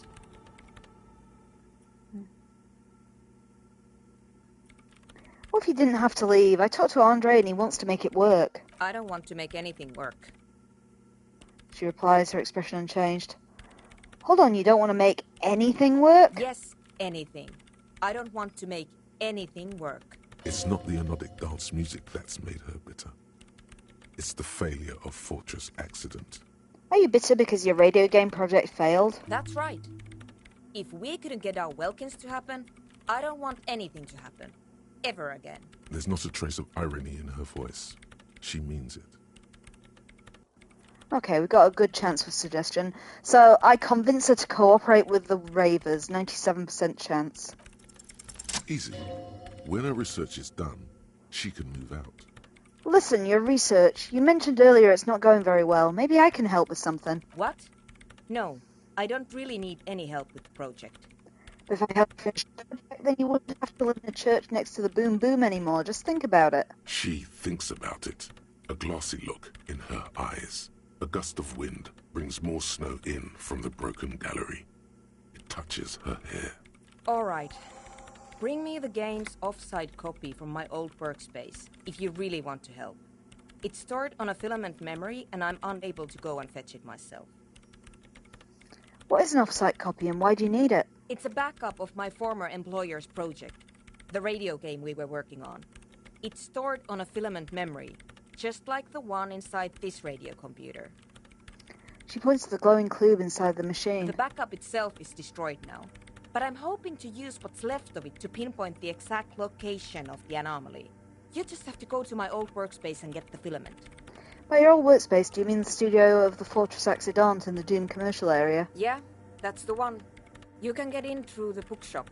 You just have to do some explaining to the bookstore lady. Wait, the bookstore lady? You mean Plaisance? That's her name, I believe. Actually, I've already been inside the Doom commercial area. Good. Then you might know the giant ice bear fridge in the building's cellar. The filament is inside the fridge. Just go and get it. And where exactly is the off-site copy? In the giant ice bear fridge. I just told you. It has red glowing eyes. It's impossible to miss. You just need to get the off-site copy from the ice bear. But you've been to the fridge and it wasn't there. There was a note saying... I found a note in the ice bear fridge. It said the off-site copy had been moved to a safer place. Wait. A note from whom? Did it specify where they took the filament memory? It said the off-site copy had been taken to a nearby ice cream maker. The note was signed by someone called Suislaw. Jariza. Of course. Our project lead, Suliswov Jariza. God, he was always so hell-bent on keeping the copy somewhere safe. And feature creep, and the Valley of the Heads. Like it would have made a difference. The off-site copy was perfectly safe when the data loss happened. That data loss was anomalous. She crosses her arms defiantly. And the heads. I won't even get into the heads. Millions of them. Go find that copy from that ice cream maker, will you? Thanks. I did find the ice cream maker, but I couldn't get it open. It's completely frozen. This is getting ridiculous. Can't you just defrost it? Or, I don't know.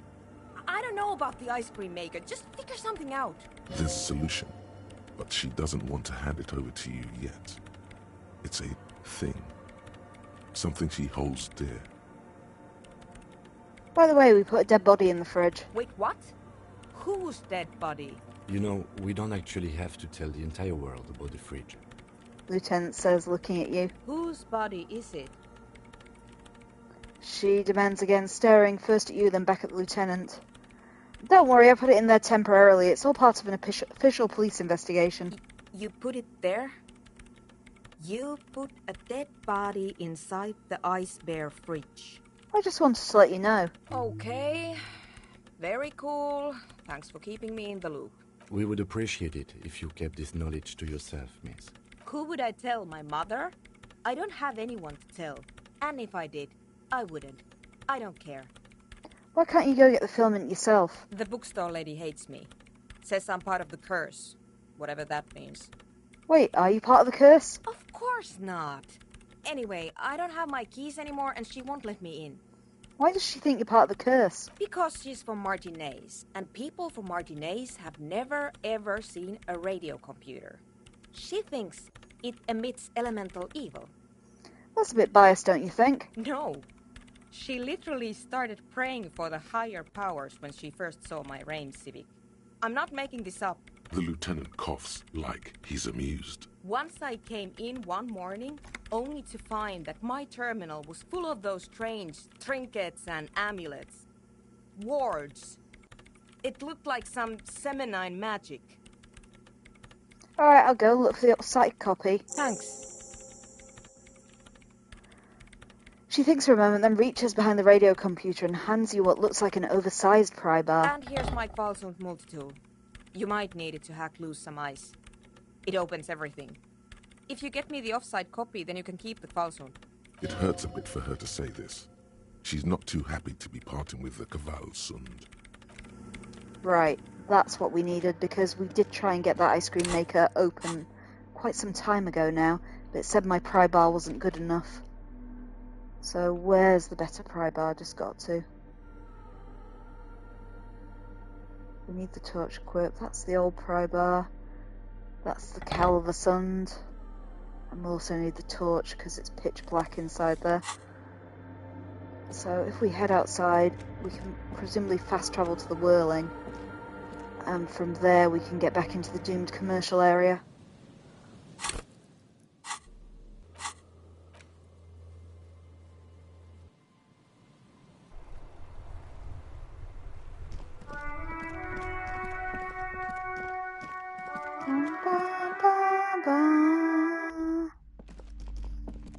Okay, back in we go.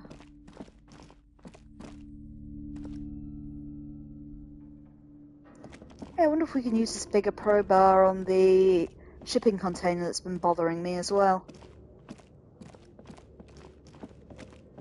I mean, it's probably worth a look when we finish with this, of course. I also want to see if we can use her password on this other computer. Tiles on the cube are still smoldering. Casting the framework, the speaker comes to life. Good afternoon. Please repeat. Right. It's good. Please repeat the password.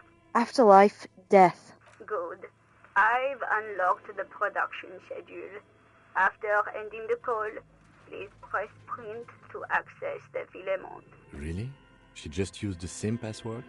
Maybe those radio computer guys aren't that paranoid after all. Fortress accident. Is there anything else I can do? Thank you. Tiles on the cube are still smoldering, casting the framework in a soft glow. Fluorescent play and print keys shine on the keyboard. I press print. With a quiet determination, the printer starts printing, a piece of paper unfolding like a handheld fan. A black crisscross of letters covers its surface. I read the printout. It's a project report written by the lead producer, Andrew Andy Schott, about Whirl Untethered, a radio game developed by Studio Fortress Accident. The first few pages give an overview of the capital and workforce, while the rest of it seems to be a production schedule. Read about the capital. I want to know about the money. In its short time of existence, Fortress Accident SCA managed to burn through truly insane amounts of money. The first tranche of seed financing brought in 150,000 Riyal, but then came the delays. Eventually, the damage reached 400,000 Riyal, with only half of the game finished. 400,000 Riyal? Yo. These guys knew how to party.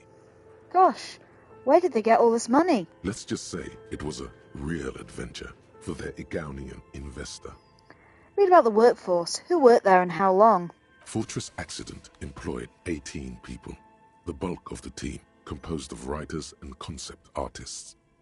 There were also radio programmers, sound engineers, a CEO, 2 marketing experts, and a single overburdened producer who developed a habit of popping Pyrrolidon in the basement to escape his obligations. But on the other hand, their obligations were piling up at an inhumane rate, a rate that could only be amended by Pyrrolidon.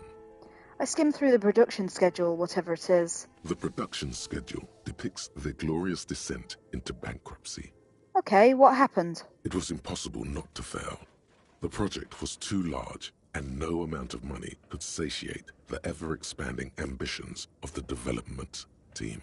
They tried to make a 4 million Riyal game with 400,000 in their bank account. They thought they could bridge the gap with pure willpower and imagination. They couldn't. I could have bridged the gap. No, you couldn't have. What do you mean? I totally could have. Definitely not. Not a chance. Even then, success remained within an ever-narrowing margin of possibility that, despite everything, never entirely disappeared. That is, until they discovered the Valley of the Heads. The what? At the 11th hour, the lead designer, Jimsk-born Suliswaf Jalisa, decided that what Whirl Untethered needed was a secret mystical location at the extreme edge of the map. This place was to be the Valley of the Heads, where the heads of all the headless constructs could be found. The player would have been able to choose a head for their headless party member, and each head would have been voiced on air by a professional actor. This is some insane shit. Who were these people? The world had never seen their kind before, and might never again. How many heads were there? So many. The last count, there were approximately 10,000 heads for 10,000 headless men, all of which could be endlessly recombined. How many combinations can you make out of that? Do you really want to know? There seems to be a calculation here, but it may take a while. Yeah, how bad could it be?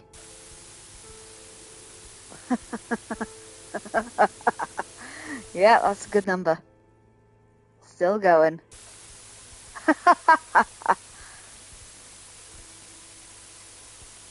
Keep going.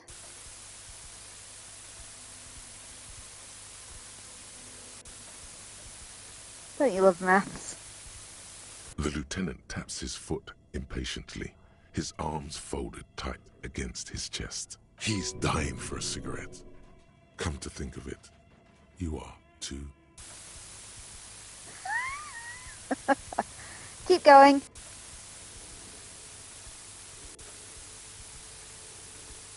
What if you broke the radio computer? What if it's never going to stop? I let the numbers wash over me. Whee. And that's it. Okay, so that's what did him in. Well, yeah, that and the catastrophic data loss. The what now? On the nature of the data loss, there's ominously little information in the production log. It comes at the very end, where things get fuzzy and dark, where tables and numbers seem to vanish into an eerie nothingness, before the Egonian investors pulled the plug. What is clear is that one day, an unidentified numeric anomaly occurred on the East Insulindian Lintel front, just as the Wirral Untethered project was being compiled that day. And the anomaly caused all the data to get lost in the air? When the project was returned, it was completely blank. The team spent weeks on the phone with Lintel, the service provider, but despite their diagnostics, they could never produce a satisfactory explanation or pay for the loss. What? They lost the whole game and wouldn't even pay for it? Always read the terms of service. Wasn't there a copy of the game? A backup? Mysteriously enough, it seems that the off-site copy happened to be on-site when the catastrophic data loss occurred. It was the lead programmer's responsibility to oversee weekly maintenance of the off-site copy and, well, keep it off-site. An explanatory note from the lead programmer has been attached.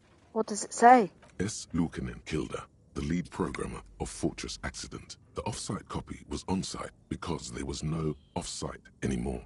Not for me, not after 8 months of crunch. I didn't have a home anymore, so I started keeping it in the basement in the ice bear refrigerator near where I went to sleep. It was perfectly safe there. The temperature conditions were optimal. It seems like a perfectly reasonable explanation. That's not what her colleagues thought. Is there anything else from this lead programmer? The production schedule ends with a few random notes that seem to be added sometime later. I read the notes at the end. 4 months later, by an unknown author. I am the only one left, and it's gotten rather damp here. A few other businesses have gone under, too. Slipstream switched to making skis, and the hairdressers just left, cursing Martinez. They're right, though. Something's seriously wrong with this place. Martinez, all of it. Still haven't got an answer from Lintel about what happened. All I could get were the physical coordinates of the error on the East Insulindian front on that day. Since the computation happened on air, I reckoned it had to coincide with an actually existing location. I have compared the coordinates to a map of Revachol West. Turns out it's only 800 meters from here. The address is Saint-Brun 1147. I am going there to look this thing in the eye. Saint-Brun 1147? That's what the street sign next to the church said. I tear off the printout and throw it away. Tiles on the cube are still smouldering, casting the framework in a soft glow. Fluorescent play and print keys shine on the keyboard. I remove the production schedule. The filament slides out of its glowing nest. Just in case Suna wants it.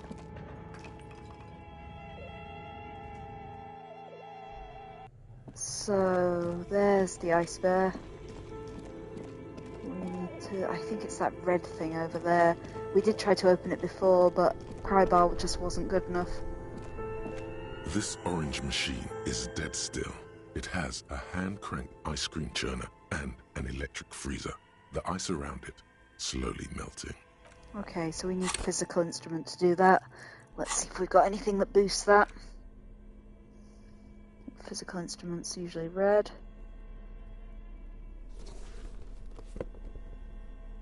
So that kind of wife beater shirt does. Ooh, that t-shirt doesn't, that's cooler looking. Let's wear the man from Hyamdal instead.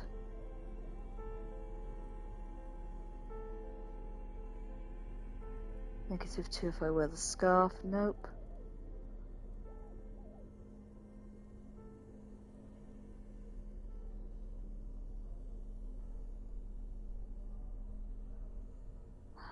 Nothing raises skills I need it to. Let's just make sure nothing's lowering physical. Half-light. Inland, Savoir Flare. I'm not wearing a hat anymore. Oh yeah, I think I gave it away to someone, didn't I? Okay, I think that's literally all I can do. Let's put a hat back on though, if I can find one. Got the bum hat. I think I had like a fedora thing. Let's put my fedora back on. Okay, this is the best we can do. Is dead still. It has a hat. We do want to be able to do this, so let's save it first, just in case we fluff the roll.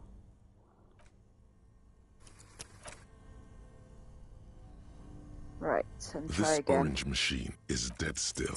Ice groans and howls under the strain of your giant Gewaltsund multi-tool. Until the lid cracks open, darkness lies inside. But you can faintly make out an object, intricate and foreign, left there for a sub-zero beauty sleep, a filament memory with the words, off-site copy, written on its side. Disappointment washes over you as you stare into the almost empty ice cream maker.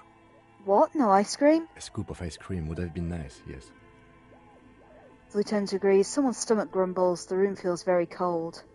We take the filament memory. You gently lift the cube from its frosty bedding, careful not to damage it. We should take it back to Miss Lucan and killed as soon as possible. I'm not sure how well unused filaments tolerate room temperatures. Yes, but aren't you curious to know what's on the precious filament? There's a radio computer upstairs.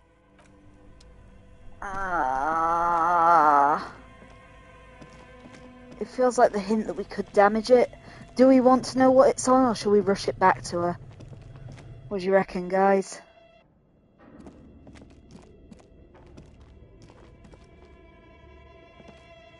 It's a hard one. We can look at the object, but Kim said we might damage it. Or we can just take it straight back to Suna. What do you want to do, Info? Save the game just in case. Okay, Info's going for, aha, cheating. Okay, we'll have a look at it if it ruins it. Are still smoldering. Like a smooth draw, the filament slides into place. On the keyboard, the play key starts blinking. I press play again. The speaker comes to life. Static seeps through the machine's... Good afternoon. Please Yeah, it's always the same. Is this the offset copy? Good. Please repeat. No, that's not it. What does she mean? That's not it. What's the Okay. password then? We didn't have the password for it. Received. Fortress accident. Thank you. Tiles on the cube ask the filament slides out of its glowing net. Well then, to be on the safe side, let's load it in case we damaged it, should we? There, we didn't have the password anyway, Info. So, nothing was lost.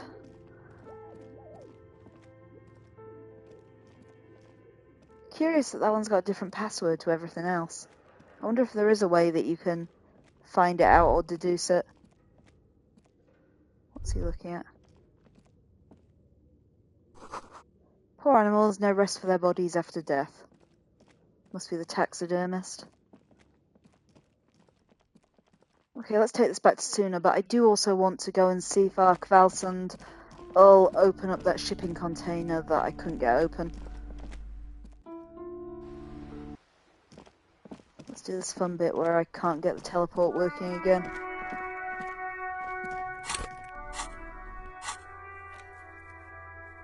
Yep. Yep.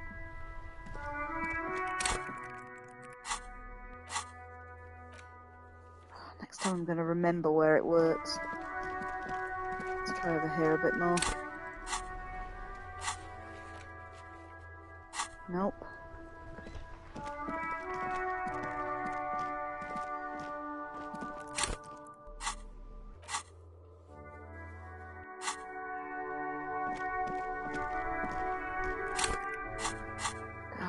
so precise. Okay, what if I'm crammed right in the doorway of the whirling? Nope. Over by Kim's car.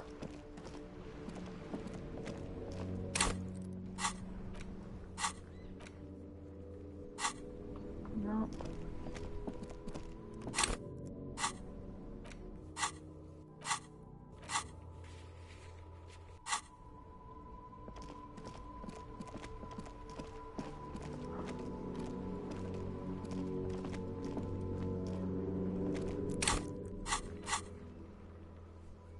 Ah, god damn it, why is this so hard to trigger?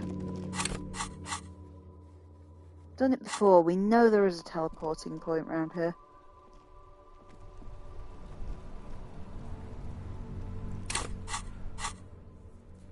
Fuck it, I give up, we're walking.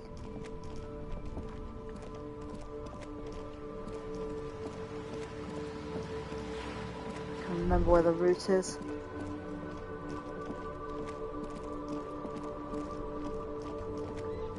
Down past these guys in the opposite direction where that road is. Come on.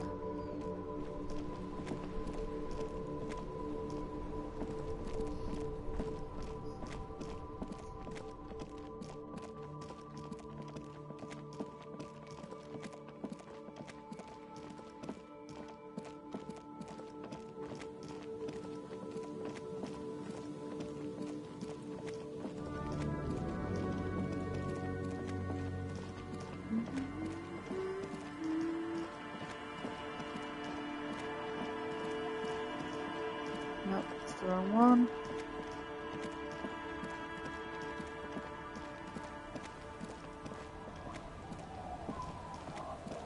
Yes.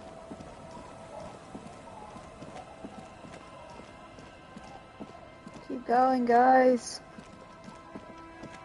It's easier than using fast travel.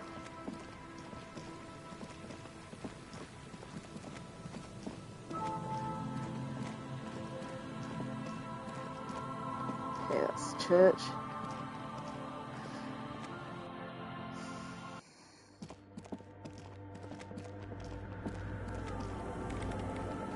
Yes, what is it? Yes? I brought you the filament. I give you the off-site copy. Thanks. Looks like it's the one. What's going to happen now? Now I'm going to print it out to see what's left of it. She's inserted the filament into the radio computer's door, ready to close the door. Wait. No. That's dangerous. She shouldn't do it. Wait, don't put it in yet. It might be dangerous. No, it's not dangerous. Just depressing. How do you know? I have a theory. Lindell was able to divine the anomaly's location from this broken copy. I want to repeat their calculation, only this time with better equipment. Watch. What an intricate display of failure. The paper starts filling out with ink, soaking it in a gleaming blackness. Not a single line of data stands out. Cold sweat trickles down your spine. This is spooky as hell. Now what? Sorna doesn't reply, her hands running over the printout. She's looking for something. For her morning star. Eyes scouring the millimeters. Here. I found it. Where? I lean closer. Hold on. She's behind the keyboard now, typing in some numbers that only she understands. The terminal beeps and the light inside starts pulsing like a glowing heart. Can I do anything? Shh. Just give me a second. I'm almost... She clocks up her typing speed. I've never witnessed a programmer work before. Done. I've got it. I found the location of the anomaly. There's joy in her voice as she bumps her fist into the air. Oh my god, congratulations! Thank you. So where is it? Where is your 2-meter hole in the world? There. In the swallow. She points to the other end of the church, where a group of water bowls forms a ritualistic arch. Think you can help me again? Sure. I need you to go move those water bowls for me. I need to double-check my calculations. Just walk over to the circle and follow my instructions. Move the third bowl 2 centimeters to the left, and the fourth bowl 5 centimeters to the right. This should do the trick. You're memorising the skies? Third bowl, 2 centimetres to the left. Fourth bowl, 5 centimetres to the right. Hope you've all got that. Third bowl, 2 centimetres left. Fourth bowl, 5 centimetres right. Thanks.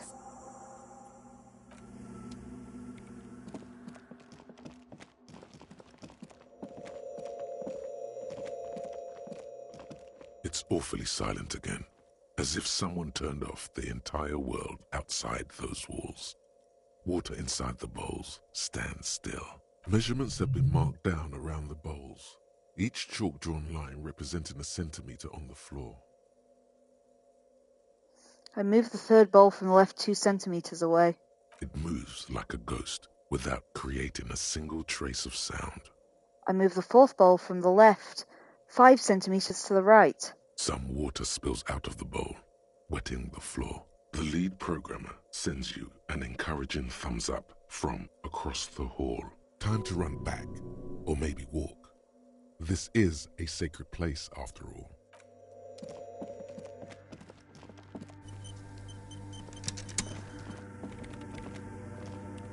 Yes, what is it?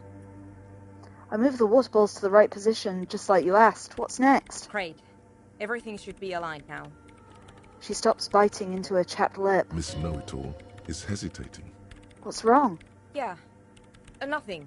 Now the only thing left to do is to unmute the headphones. If we got the location right, we should then be able to hear whatever sound this anomaly makes. Wait, why did you have to get your headphones on mute in the first place? Honestly, I'm a little scared. Isn't it just going to be silence and nothing else? I don't know. That's what I'm scared of. I don't know. It could be anything. I mean, what sound does the nothing make? How can you even listen to something that doesn't exist? She turns to face you, the main thing throwing shadows onto her chin. What if silence is only what surrounds it, but the swallow itself is...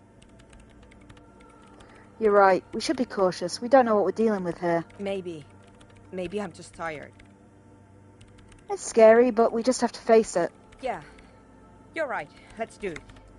She puts on her oversized headphones, ready to press on mute on the keyboard. The lieutenant takes a step back, and then nothing. Nothing happens as Sona Lokanen Kilda presses unmute on her keyboard. Nothing but silence. You can hear some small animal cross the floor in the chancel. It's that quiet in the sanctuary. Can you hear anything? She doesn't answer. Her eyes closed and brows knitted together in a state of deep focus, one hand cupping the headphone. Well? Damn it. She lets out a loud sigh before tearing off her headphones. She's still avoiding your gaze. Come on, did you hear anything? No, of course not. Nothing happened. Let's move on. Despite her fear, she was hoping for something extraordinary to take place. What do you mean nothing happened? Did you find the swallow? No. She rests her face on her hands, massaging her forehead. No. My hypothesis was wrong. According to this, I should have heard something, if I got the coordinates right. Like I said, silence is only what surrounds it. But this is just another failure. Silence sounds like silence. That's all it is. You can try on the headphones. See if you can hear anything. But don't get your hopes up. Silence is silence? You're sure there's more to it? Okay, I put on the headphones to listen for the Koldamama Dakwa. Everything disappears. You are draped in silence like a drowning man staring into his puny little headspace. And then the pressure changes. Yes, but can I hear anything? It feels like flying on an aerostatic, or when your ears pop, or like a subtle difference in the atmosphere, a weather change hanging in the air. What if the sound you're looking for is too low for you to hear it? Sooner, what if we just need a better sound system? A better sound system? Alright, but where would we get one? Well, I've got some anarchists around the corner. Suddenly, a rhythmic beat permeates the walls, causing a small patch of decorative stucco to crumble onto the wooden floor. They should really allocate some renovation funds to this place. Murmurs the lieutenant, inspecting the damage done to the arabesques. No. What they really should do is shut down the disco men for disturbing neighborhood peace. Yeah, but they could help with the speakers. You mean the speedfreaks? She closes her eyes as more dance music invades the holy silence of the sanctuary. Of course. The speedfreaks. They have a fantastic sound system. And you think they would help me? They would if you don't mind them moving in with you. I guess I could live through a week or two of peaceful coexistence. Brilliant negotiating there, Detective. As always. Brill, I'll go talk to them. Sure. Let me know how it goes. Thanks, officer. It's all going well.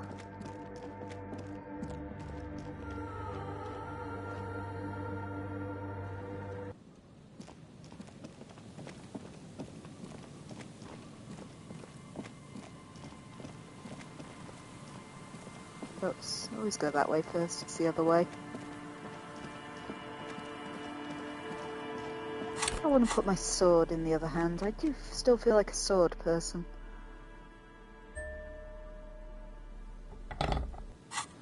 Armed with my Kvalsund sword, I head off to meet the speed freaks.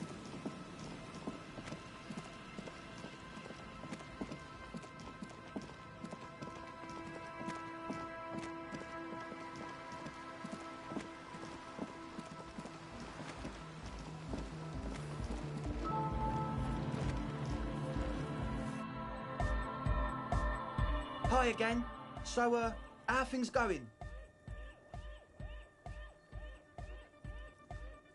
Yes? What's the deal? Good news, I've managed to convince Suna. She's okay with you guys moving in, but on one condition. She needs your speakers for her project. We are grateful, Copman. You're an augury of a new era of Nordic dance music.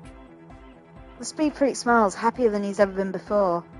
You're going to have to share space with her for a couple of weeks until she gets her research finished. That's fine. We can manage. He grins excited. I'm glad I could help. We appreciate it. It's going to take us a bit to move our stuff inside. A couple of hours, maybe. Come check back later. Let's get moving. I leave the tent.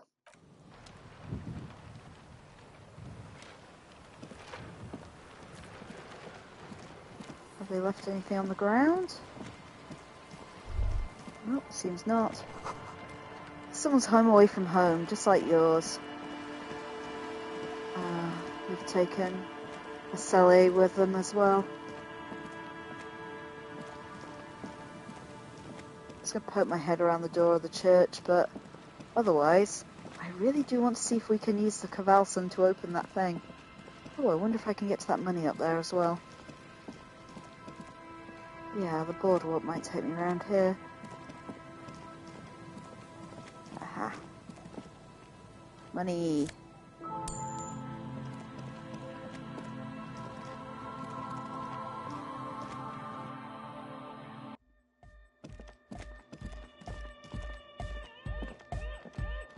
Yeah, it's all set up, man. Can you already imagine 1,000 people in here? 10,000. He waves his hand in an unbelievably lame, non-hardcore manner. Ecstatic vibrations, totally transcendent. And I've finished setting up the new compressor too. He looks at the imposing black box in the corner that's churning out the sound. Now the only thing left to do is the name of the club. Will you do the honours, detective? Kim, how would you name the club? I wouldn't. I wouldn't build a club, and I wouldn't name it either. Oh, fuck you, Kim. An underground place with no name? Sounds like something the Crabman would say. We're not going with anything the Crabman would say. Why not? The Crabman has ideas, Estelle. Ideas from another level of consciousness. I don't care. I don't like the Crabman, and I don't like his ideas. His ideas are spooky. Next, please. What do you propose as the name, Andre? The name? Everything I managed to come up with sounds just wrong. Andre's overthinking it. Says the girl with the microphone. Yes, you should do it, detective. It would be good for the signs. Noid's right. You've helped us so much. It's the right thing to do. Estelle, what would you suggest for the name? How about something simple? Like the club? Too modern. And too ironic. We don't want ironic. We want real. Real and true and beautiful. Like a morning after the rave. Egghead, you must have a load of ideas. Yakukata! Yakukata! The place to be! Yeko Qatar, the zone of ecological catastrophe. That's too morbid, eh? Got anything else? Hardcore! Hardcore to the nigger! No, it has to be bigger than hardcore. Yes, it has to be even bigger than hardcore to the mega. It has to be bigger than the scene. The amnesia. Like the... I can't remember the name of the club, Amnesia. Amnesia! It's not amnesia, guys. Suna, do you have an opinion on this? I don't. Good. We have too many opinions anyway. I think I've come up with a name. You have? Well, what's the name? Okay, guys, name my club. So we can have Disco Elysium, No Truce with the Furies, or Revachol West.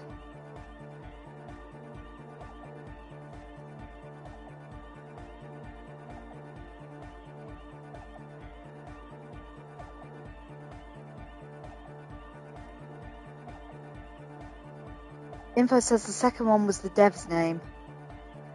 And to go with 3. Okay. Info wants Revachol West. Wow, it's big! A club for entire Revachol West. So big. Sounds like money. Sounds like future. It's settled then. Everyone, welcome to Revachol West. Oh, you got a new skill point there too. Breaks into frenzied dance-like motion to celebrate the name. Someone turns up the beat. You should go with the flow. Join in on the experience. I start tapping my foot. It feels good. It feels right. But what is this? What is this thing that Andre is doing with his limbs? I observe his movement. Andre, what are you doing? I'm dancing. He performs yet another strange pattern of moves, but it doesn't look very cool or modern. Honestly, it looks kind of lame. We should talk about this. We should talk about your so-called dancing. Yes, my man. He jumps up and down with glee, his movements punctuated by the stroboscopic flash of the club lights. Talk? What is there to talk about if you can express yourself with moves? Audio waves thump against your ribcage. The speaker setup makes everything sound much better. But there's a noticeable lack of something. I've been meaning to ask you, what's with the hair? It's to express my individuality. Is that a bald spot? It's hard to tell for sure, with the fused together spikes, but it looks like he's balding. Or is it because you're balding? Or because I'm balding, yes. I want to fuse the remains of my hair together before it leaves me. I want to show my hair. I don't give a fuck how old you think I am. I'm 20. How old are you, Andre? Not 20. Is it important for you to be an individual? Of course it is. Otherwise, I'd just be another poor guy with no education and no money.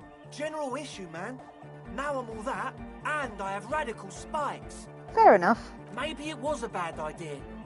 Anyway, goodbye, officer. Right, let's try and dress up my savoir-faire. I definitely have some clothes that do that.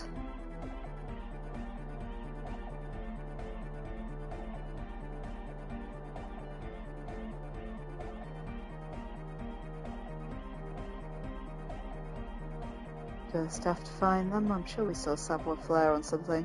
Oh, it's negative to savoir-faire. Same difference, really.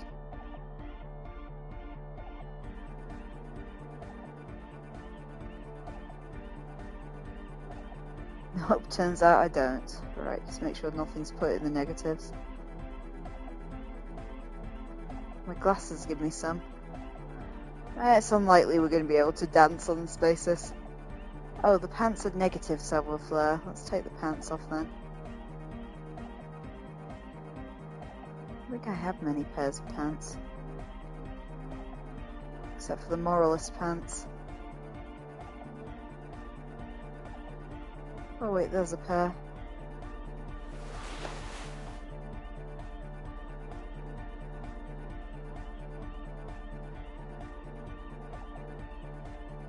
Oh yeah, I think that's about as much savoir-faire as we can manage.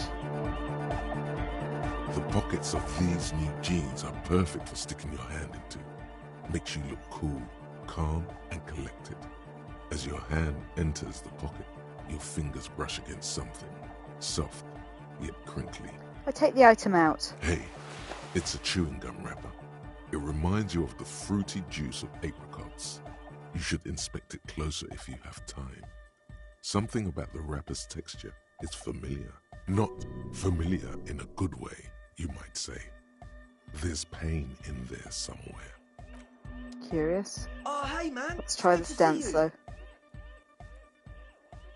Seth hasn't improved at all. You close your eyes and dream of the shapes your body should form to bring this strange music into life. For now, such ferocity. But just imagine the moves you could pull to this futuristic beat. Puts a grin on your face just to think about it. Even a failed attempt gets the juices flowing and repairs some of the damage done by battles lost. If you up the dose and truly dance, who knows what will happen? Salvation. Goodbye, officer. Oh well. Yes? Yeah, Kim's got nothing to say. She's whistling a melody, her trusty contact mic attached to a wooden pulpit. At the sound of your footsteps, she stops what she was doing and turns to you. Hey there. I've been recording some new audio from all these beams and rafters. The sounds travelling through the wood are pretty cool. Creaks and stuff. Like you're underwater, you know? But like, underwater inside a tree. But that's not really what I wanted to talk about. I wanted to thank you instead. What for? For getting me and my friends in here. And we even found some new associates, such as they are. How's everyone doing? Good, I think. Noid is getting a read on the place. I think he finds the carpentry very impressive. Andre's been setting up the compressor and dancing. Egghead's been keeping the party up. He's got the stage under control. Sauna, the programmer, she's doing whatever she does. Behind that radio computer of hers. She doesn't talk to us much. And the crabman hasn't shown himself, thank God. Now can you tell me about your associates? Sure.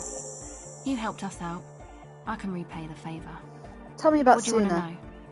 Oh, she's a bit odd, I have to say. Doesn't talk much. I'm not really sure how to vibe with her, you know? Seems like she's not in a very good mood most of the time. But earlier today she told me about Welkins? And she seemed oddly happy, like she had some idea with those little creatures. Some artistic idea. I didn't really listen, I was busy with my mic. What about Tiago? Oh, the crab man. Still gives me the creeps the way he moves. But he doesn't actually come down that much, just climbs around the rafters. I just tried to stay away from the crab man. But he talks to Noid. They seem to have some thing going on. Oh, he talks to Noid. What for? Beats me. Noid said they get along somehow. They're both crazy enough, I guess. What does he do up there? Who knows? He doesn't really answer our questions, see? Not that it's easy to ask them. What are we supposed to do, yell up at the tower? Thanks. About the others. Who do you want to know about? About Andre. Andre? He's a cool guy. Doesn't really come off as one, but he is. To me, at least. She rubs her sides, but not from cold. Her shoulders are relaxed. She must have taken a hit, or she's on an upswing. He takes care of shit. Sorry. I mean, he's got a vision. For what life should be, you know? He tries to push things until everything falls into place. He's an organiser. What has he organised? Nothing. But then again, there's nothing to organise around here either. He really wants this church thing to work. Must have taken it as a sign when he found it abandoned like that. Said it was an augury. I don't know where he got that from. Andre's not super intelligent. I've never seen him so psyched about anything though. And he's often psyched. Looks sort of desperate, like it's his last chance or something. Or maybe he was just high. I mean, not that he does drugs, just high, you know. On life? Yes. Anyway. Is Andre your boyfriend? Yes. Tell me about the others. Who do you want to know about? Tell me about Noid. He's a four-burger, I guess, like the rest of us. Okay, maybe not Egg, I don't know about him, but Noid and the rest are from Fallberg, making the pilgrimage up north to visit the Elysium. He's real hardcore about the lifestyle. What does he do? What do you mean, do? Like, for a living? Yeah. He's a carpenter, trained and all. He's very good, he just doesn't have the mindset to work like that. In a shop somewhere. What kind of mindset is that? He abides by the hardcore, sir. You would have to ask him yourself. And you? Sir, I abide by the law. A strange feeling. Every now and then, something feels off about the way she speaks. She doesn't change tone, but you feel as though there's more about her, and she lets on. What is this pilgrimage you're talking about? It's just something poor Fallberg kids do every spring. To pass the time, we walk the entire length of Boogie Street, up to Jamrock. Or as much as possible. Why wouldn't it be? I don't know, man. Have you been down Boogie Street? It's a little bewildering. Let's say I haven't been down Boogie Street. Okay. Then you should go and take a look, I guess. Boogie Street is cool. It's got a lot of immigrants and all kinds of different people. I might just do that if I make it there alive. Yeah. Tell me about the others. What's the deal with Egghead? What do you mean? What does he think he's doing when he yells that stuff? Oh, that. He's the party boy.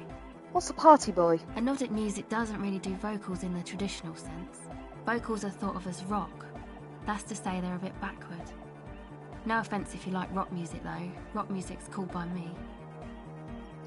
Goddamn right, rock music is the coolest. Rock music forever. Yes, forever. Anyway, even if you don't have vocals, you still need someone to say something every now and then, right? To urge things on. That's where the party boy comes in.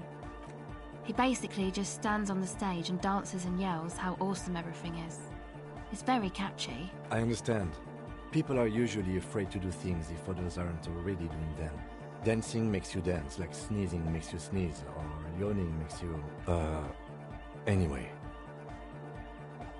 He looks around a little embarrassed at the enthusiasm of his interjection. Where's he from? How long has he been with you guys? Actually, we don't know where he's from. Or who he is, really.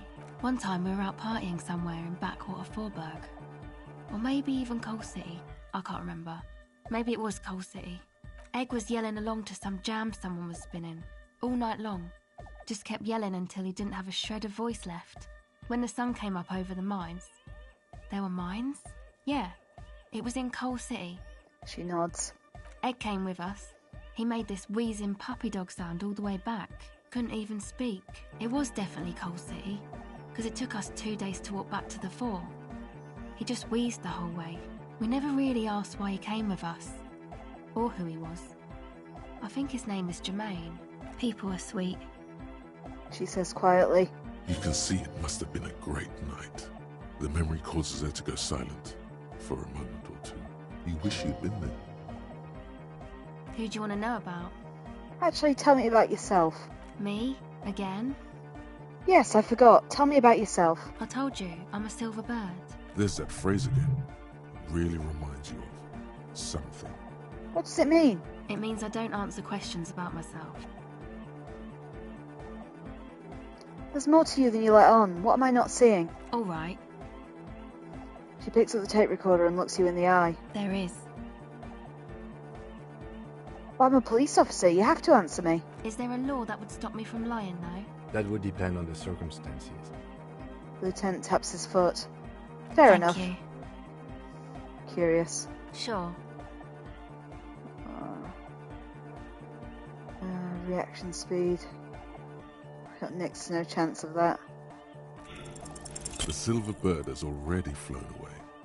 I will catch it later. Anyway, let's go find the others. Where's Noid gone? Ooh, guy not come up here before. This looks like a tiny chemistry lab. Those nose-of-head bottles. Tanks of distilled water.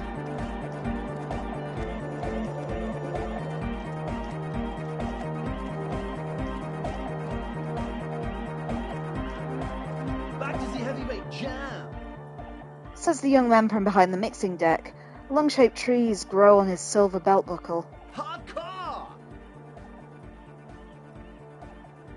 It's hardcore! Skibberdy! Right, he says the same things as last time. Oh, is that Noid? You got a sin, cop? I can't believe you got us in.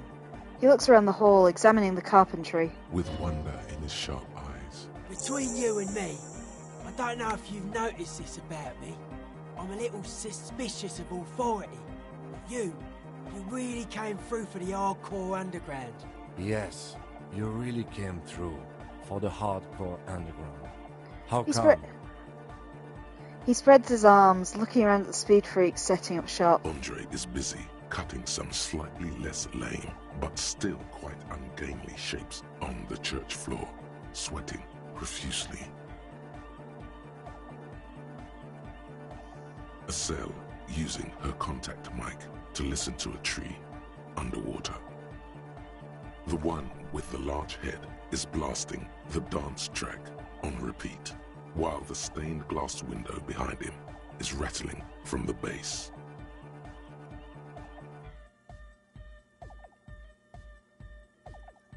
These kids got spunk. I admire that. Okay.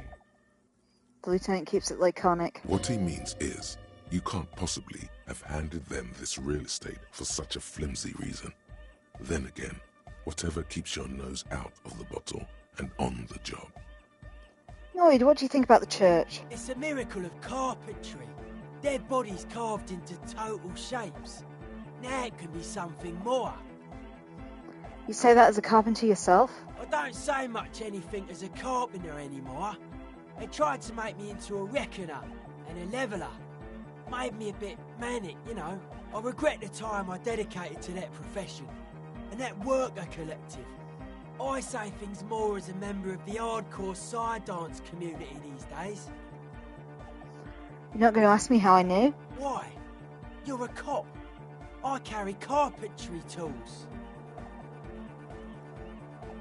How old do you think this church is? Over 300 years? That's right.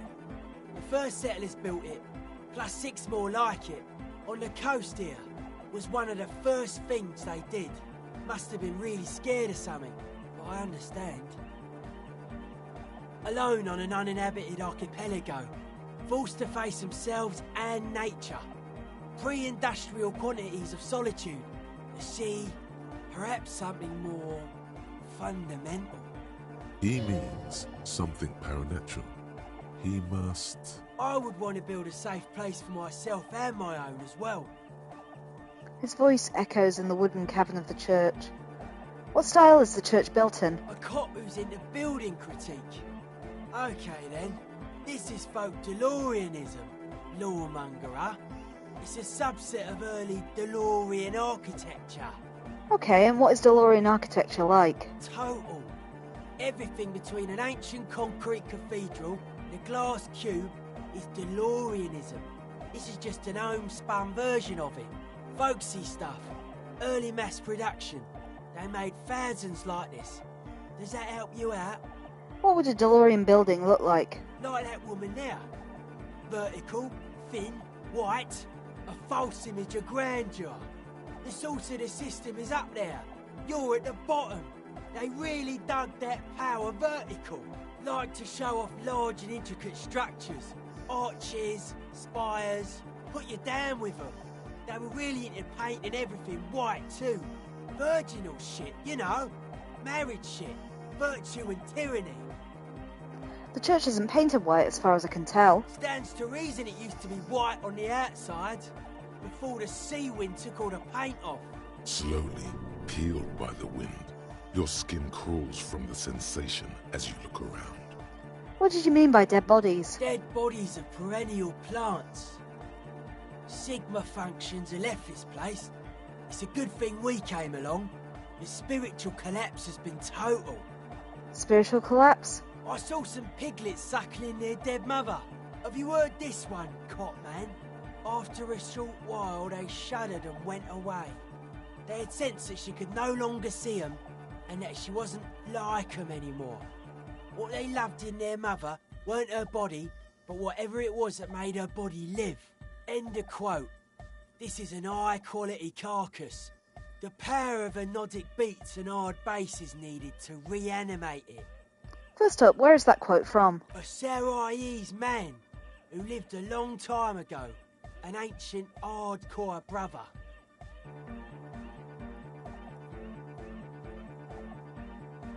What are you saying is that religion has stopped being hardcore? It never was. A 3,000-year-old regime of history, built by hundreds of generations of self-appointed intellectuals. It's false to the core. You said Ecclesiastes were all about love and hardcore before, remember? I only said unity. One word. Figures of authority always misquote you. He points to his friends. Andre doesn't care about the Ecclesiastes. He just wants the operation to run smoothly. And Egg is a demi-beast. You shouldn't listen to what people say. You should listen to what they are. And you propose dance music will supplant the system? Anodic dance music. Regular dance music wasn't hard enough. And yes, I do. You know what this kind of stuff goes well with. Don't you have to be on drugs for that, though? Only a little. Cool. It's a necessity. All large human gatherings are narcotic. It's just the way of the spinal cord. There is a difference between narcotics and group elation. One kills you, the other does not. The supercharged humanism that the innocentric system has been feeding us on giant city squares, that's not a drug. The sugar and wheat it feeds us is healthy. Forget it. It would become an imbecilic discussion. You two continue. It's more hardcore that way. He does not feel left out. In fact, he probably just wanted to say hardcore. How'd you like the glasswork? I point to the stained glass window. I don't. Fuck her giving me the evil eye.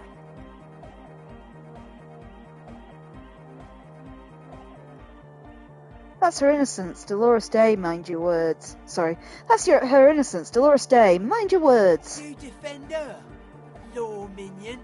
She was a mass murderer. What's up with that? Mellow, man, mellow. No one's a mass murderer. This is a house of love. Mass murder on the floor!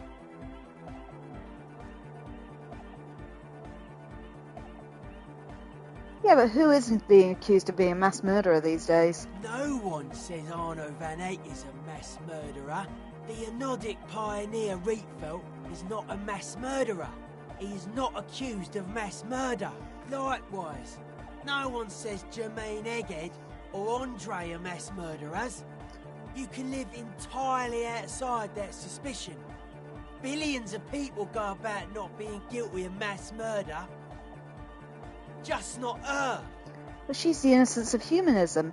Humanism seems to be a pretty big deal around her. Humanism leads to eating sugar and pigs. Humanism was invented to mass-produce billions of humans. Billions of humans can mass-produce hundreds of billions of pigs. She liked games. Her legacy, the thing we live in, isn't real life.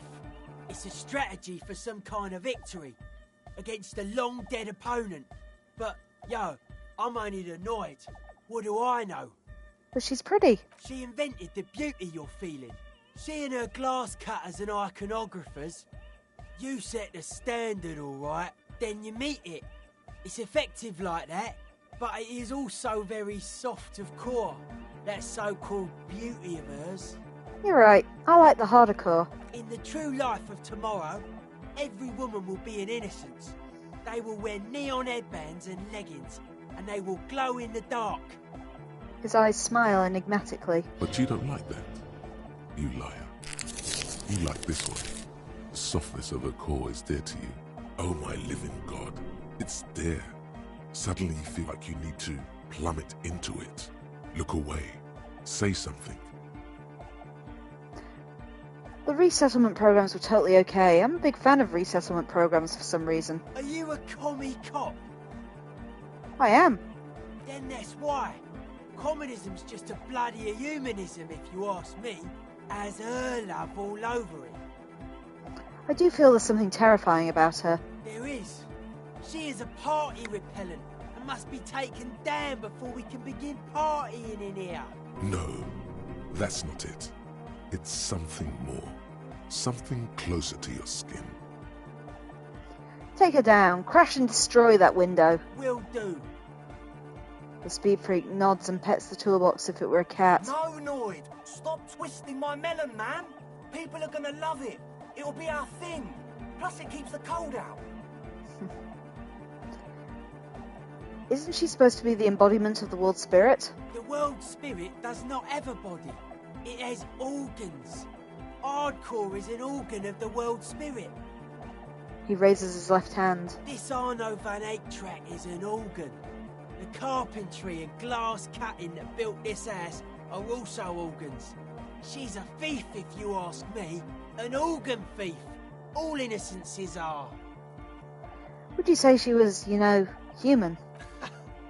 I like this question, Cop Man. She did not live the life of a human. She lived like someone who's playing a game.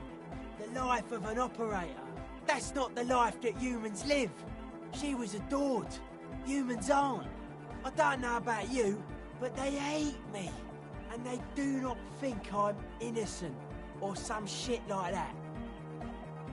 Yeah, they hate this too. I point at myself. Well, they loved her. They put all their love in her and forgot all about the rest of us. Yeah, I'm done talking about her. I don't want to think about her anymore. Okay. How are you settling in? Hard to say, Cop Man. Signs in here are distinctly wild. Gonna take a while before everything's properly synced. I did get to talk to the Crabman, though. You mean Tiago? Anyway, he's been giving me kind of a psychic rundown of this place. Dude's seen some crazy shit, but he's actually a lot like us.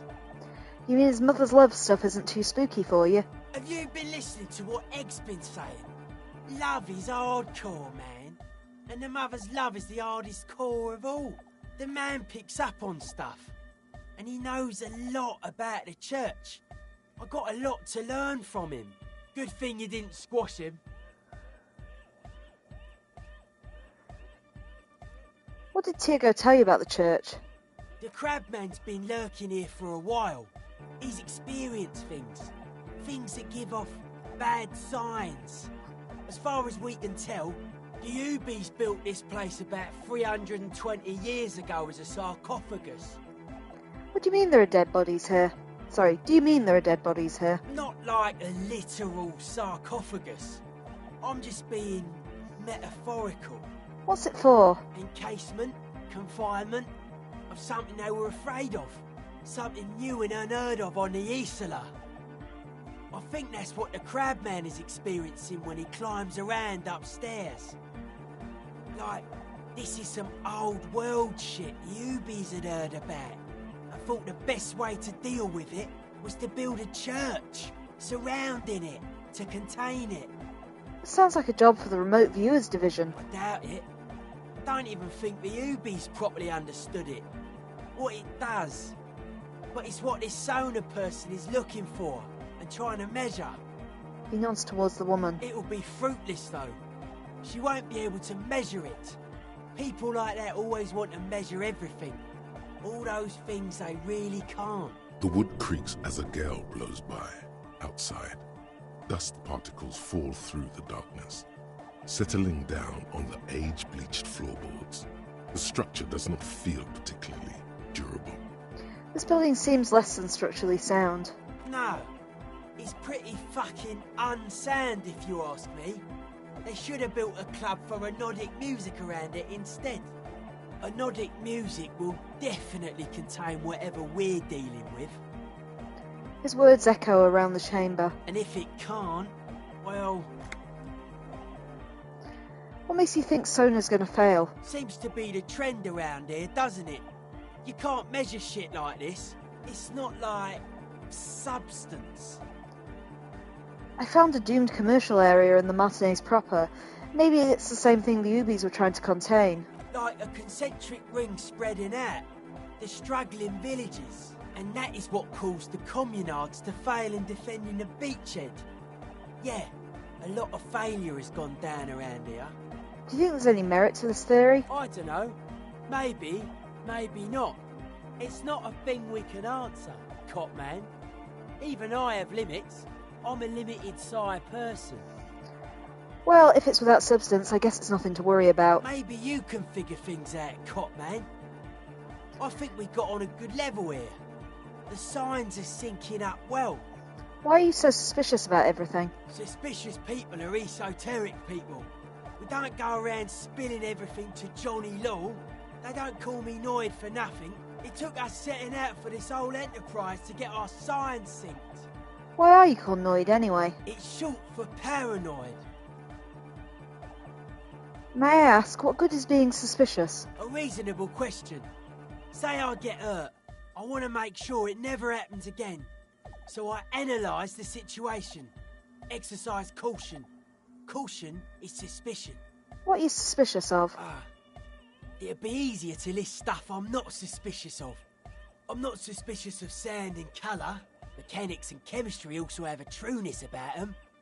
Most anything else deceives. Wants to steal your life away. This is a good, dangerous line of questioning. You should prod him on.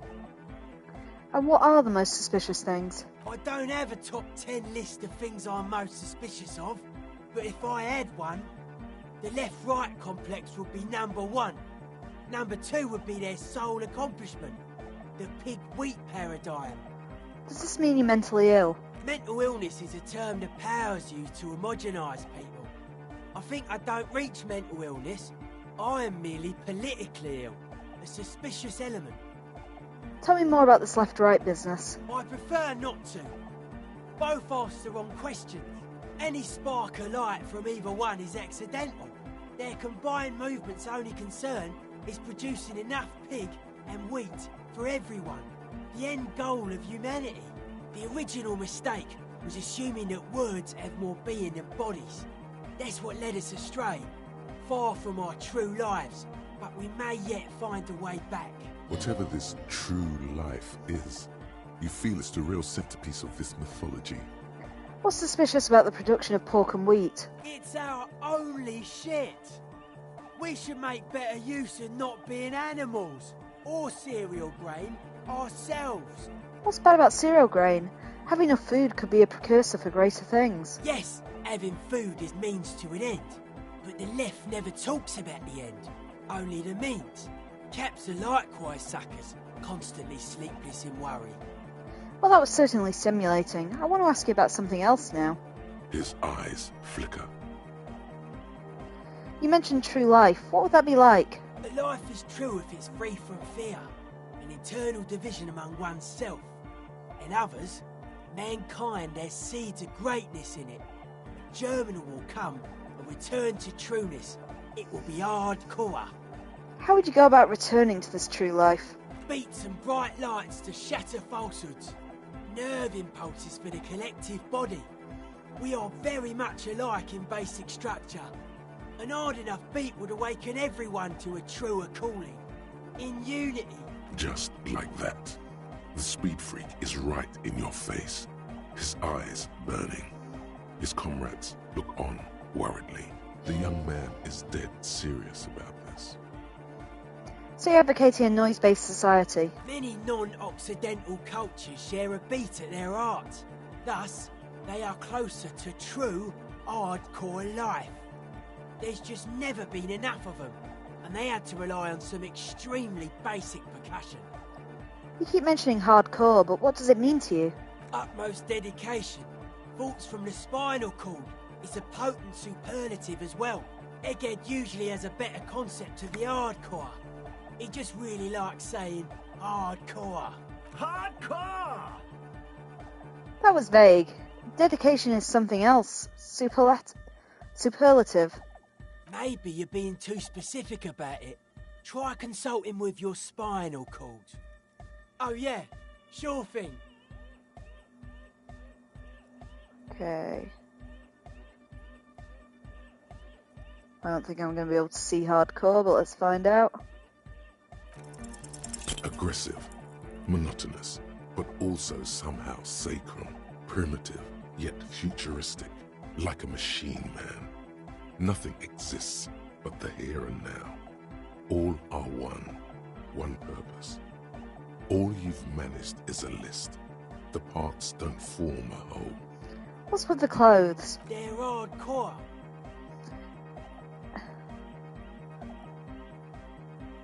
That's it? They're just clothes.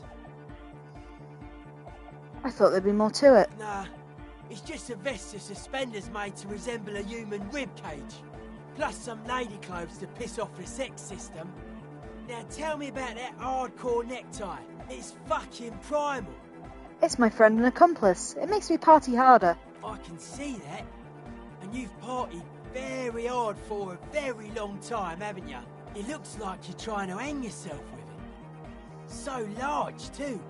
So many different patterns. It's crazy, man. I like it. You suddenly realize the patience and respect this speed freak has shown you is partly because of your style. He's probably not like that with everyone. Respect to the man! Respect to necktie?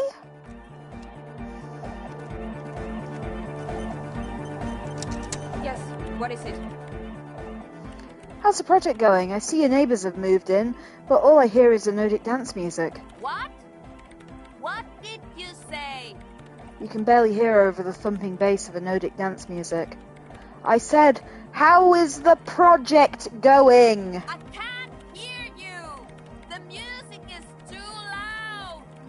The project! How is it going? Oh, the project! It's not going well. Why? There's that guy. I need him to plug a 3.5 cable into the auxiliary input so that I can route the audio signal through the mixer into the speakers. Sorry, can you repeat that? Egghead! A 3.5 cable into the auxiliary input. Okay? Why don't you just ask him? He doesn't listen to me. He only ever seems to care about hardcore and yekokata. A place to be, apparently. I'll speak to him. I'll see what I can do. Thanks.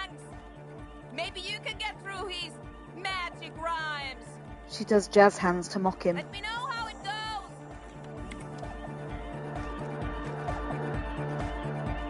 We're close. Says the young man standing behind the mixer deck. Oh, we read that. Full car. Hardcore. Hardcore to the mega. Internally coherent. All car. All right. Yeah. He furrows his brow as his very large head traces the sublime invisible movement of the music in the very real air of the church. Hardcore. Ah. Is it though? One mind. One. Okay, we've got to try and figure out how to make him plug in the thing. Hard, full. It's hardcore. Skibber danger. Right, I'm just going to try various things to try and get his attention. Big cloud, true, hard, full, it's hardcore. Skibber. Right. So that's Big that cloud, one. true, hard, full, car. It's hardcore. Skibber. Right, so we've got to ignore him. Big cloud, true, hardcore. Yeah! Lucky Earth. Okay. The club true. This is annoying. Hardcore. Yeah! Spinning out lyrics and the amount of lyrics like. The club true. Okay, so say nothing twice this time. Here comes the night. No, not that one. So we try and ignore him 3 times. Hardcore to the internally coherent. Good morning, yeah. 1, 2, 3. Yakokata, the place to be. Yakokata is a. Alright. Let's get back and ask him the other one on the whirling and rags question again. Hardcore to internally coherent. Good morning, yeah. 1, 2. It's the message. So listen. Nope, still going. What was the next option? Say nothing, say nothing, say nothing, say nothing. Gotta get the people going. Yeah, Rick. Okay, try not that one. Try next. Big club, true. Hardcore, internally coherent. All car. Gotta get the people. I'm the party boy. It's my job. Hardcore party. Okay, not that one. We'll try the other option. Hardcore, internally coherent. All car. All right. Gotta get the people. I'm the party boy. It's my job. two on a track. Nope. Vic, true. Hardcore. Internally, all car. He furrows his brow. Hardcore. Ah! The question is, what is the question? But there was no question. Ah! Vic Club, true. Hardcore. Internally, all. He furrows. Get to the end again. Hardcore. The question is, but there was a question? Ah! Right, no idea how we get him to plug this in. The mother of humanism. That's the mother of humanism. Okay, we'll leave these guys for the time being. Before we log out today, I just want to check that shipping container while I'm still thinking about it.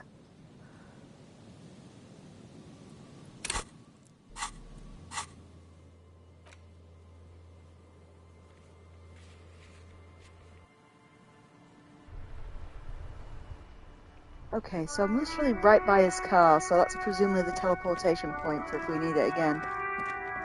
But if you recall, I lowered a shipping container right back before we talked to... There. Do you smell that? Oh, shut up. Can you not detect that inimitable whiff? Undoubtedly, yes. Go away, communist talk. I'm on a mission. If we feel like sniffing communists later, we've got to remember Manana. I'm sure when we spoke to him earlier, though, he said he didn't identify as a communist.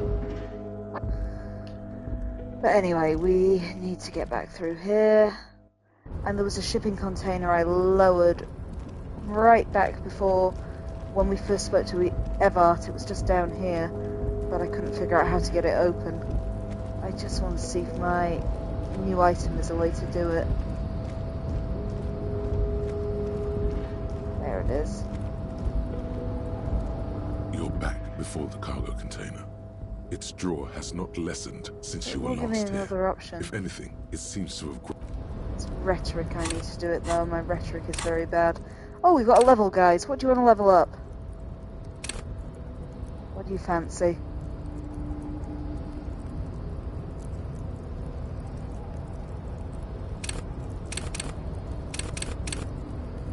Info saying conceptualization. Okay. Let's try and put on some rhetoric clothes. Can't remember what colour rhetoric is now.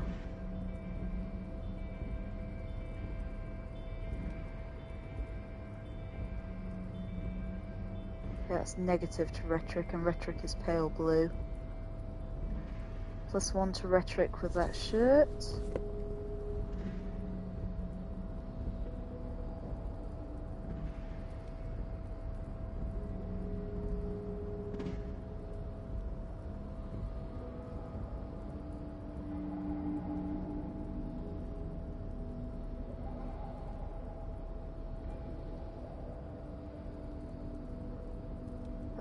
-1 to rhetoric in the Foot the World jacket.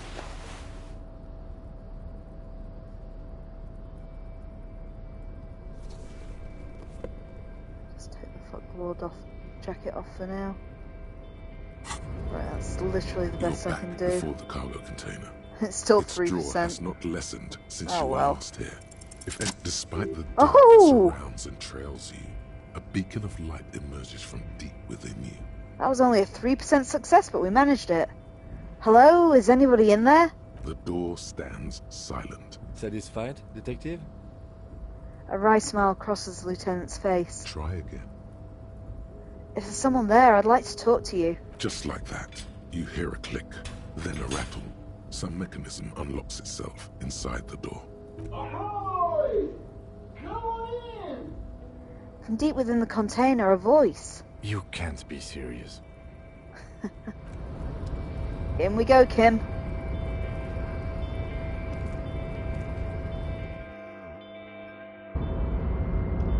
Oh wow, this is cool. Look at that!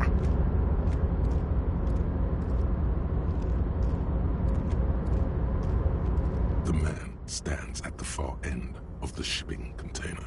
It's hard to say anything more about him.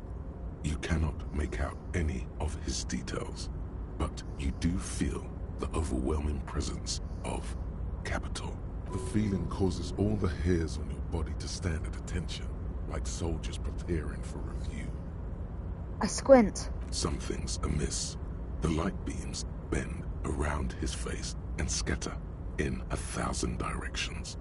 It seems the laws of physics do not apply here. They are suspended, distorted, and echo. Explain this, Kim. Trying to visualize the physics at play is liable to give you an aneurysm. Don't think about it too hard. In the general stillness, only your tongue moves, flickering as you utter. Hello. Welcome. Come in.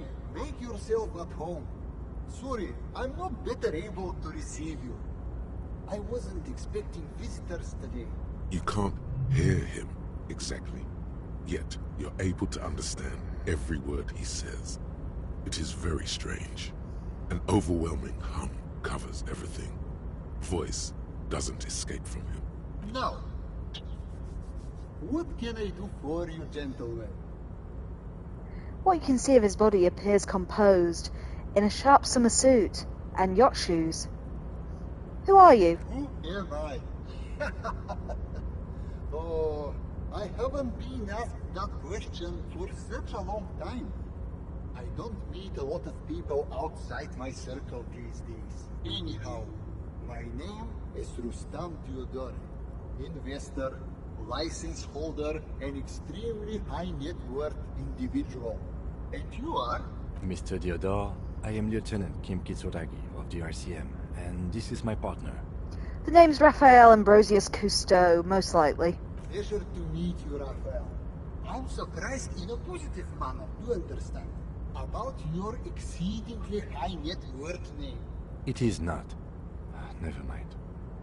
Oh, don't you worry, Lieutenant. I can tell a good man when I see one. How did you become so rich? Oh Lord, not this again. What's the matter, Kim? Oh, nothing. It's just that we've got this murder to solve, and yet you go around asking everyone about money.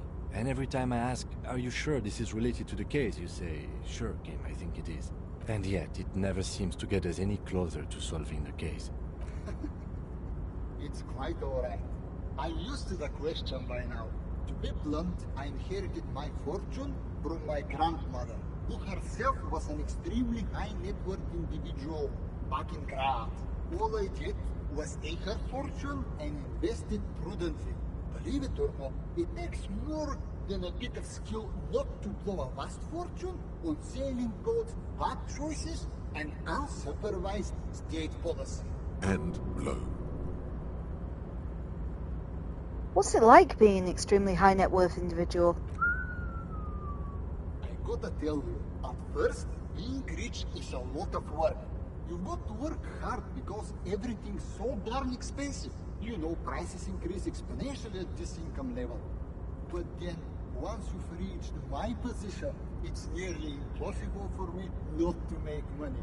My assets are so diversified that I'm bound to come out ahead no matter what. Some of my lower net worth friends say to me, but doesn't that take all the fun out of it? And I tell them, not really. You're right, capital accumulation is its own reward. Precisely, Mr. Cousteau. My boy Raphael, you know, I hear people talk sometimes about economic equality and fairness and all that kind of stuff. But tell me, where would we be without liberalism? In caves, whacking each other with bones. And that would suck. A nightmare scenario. A world of slavery and violence. Which brings us back to the essential truth of modernism, where we are right now. The freedom of mankind can only be derived from the free flow of capital. Man, being a high net worth individual sounds great. It is truly. It's almost entirely carefree. It really leaves you time to better yourself spiritually. Hey, all this talk about money has made you lose the thread. What is going on with the light in this place? That's what you need to ask him about. There's something strange about you. What do you mean? His essence seems to signify actual surprise. Well, I don't know how to put this. You look somehow a little bit different. Are you talking about my chin? I'm just gonna heal up in case this is the bad thing. You know, in case I lose my sanity while doing this. No, I mean, I can't even see you. It's as if something's happening to the light. Oh, that's what you mean. Yes, I've heard of this effect, though I've never witnessed it myself, of course. It has something to do with our Weiss-Wiesemann coefficient. What? It's a statistical thing. In essence, it says that when an extremely low net worth individual meets an extremely high net worth individual, some of the laws of physics cease to apply. Are you telling me that you are so rich that light literally bends around your face? Among other things. But calm down. I am but a lowly single-digit billionaire. Really? No, not really. There are actually quite many digits. A man this chill is at least a triple-digit billionaire. Kim, are you seeing this weird stuff? I see nothing of the sort. To be frank, all I see is a gentleman who's unusually well dressed for Martinez, in a cargo container, which I admit is odd. Yes, I imagine that does look strange to you. My container. What are you doing in this container? Traveling. This is a great way to get around. It's fun, it's safe, and it gives me lots of time to think. It's safe apart from that subquest we did in Yakuza 4 yesterday where a guy fell out of one of these. But hey. By the way, let me now ask you a question. Where are we exactly? We're in Martinez. It's the district of Revachol, the former capital of the world. Ah, Revachol. I remember walking its streets as a teenager. There used to be a bowling alley in Stella Maris. I wonder if it's still there. It's a shame I can't get out and explore myself. One of the downsides of being an extremely high net worth individual is that mobs of low net worth individuals are constantly banding together to ask for money. Wait, but why don't you help them? If you've got so much money, it can't make a difference to you. There simply aren't enough hours a day to hand out all the handouts. It's like feeding seagulls. There are always more, and they never seem to do anything interesting with it, except more seagulls. Spending money is a matter of desire. I'm sure you agree. I don't have the desire for spending it like that. So you travel from place to place via shipping container? Smart, you know? It also provides a means to hide from all the targeted advertising we extremely high net worth individuals are constantly subjected to. Luxury yachts, high fidelity portable radio systems, bail-proof outerwear, and so on. It just gets a bit middle class after a while. A bit bourgeois. Ah, so you're saying that being rich isn't worth the hassle? What? No, I did not say that at all.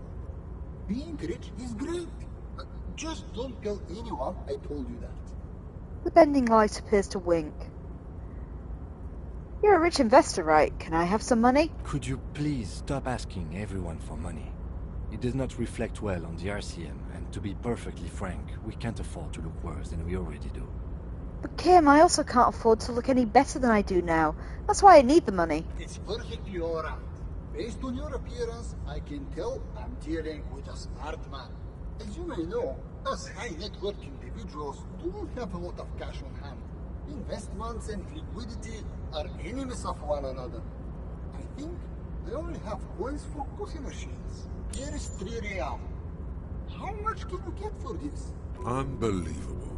You managed to meet a man who's so rich, light literally bends around him, and all you can get out of him is 3 real? What's wrong with you? Yeah, but he's so nice. Thank you for your kindness. You're welcome. You know... His eyes narrow. The light seems to bend more aggressively. Maybe you can make that money grow. Come up with an investment plan. How's that sound? These ultra-liberal types love losing huge sums of money on ludicrous proposals. Ergo, you should come up with a plan that's totally dead in the water.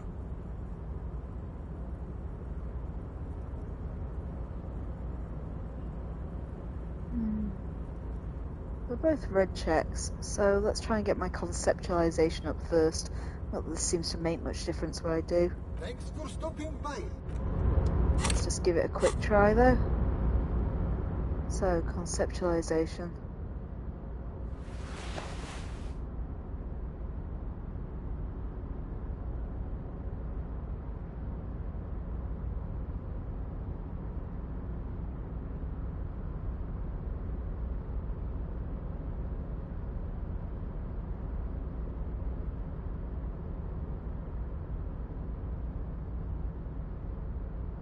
Nope, that's all we got again.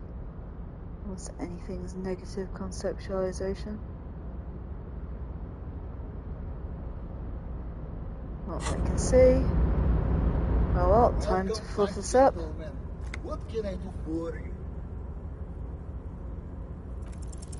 Congratulations. You've somehow managed to fail at failing, which means, in a strange way, that you've succeeded. You should invest in a youth centre. A youth centre, huh?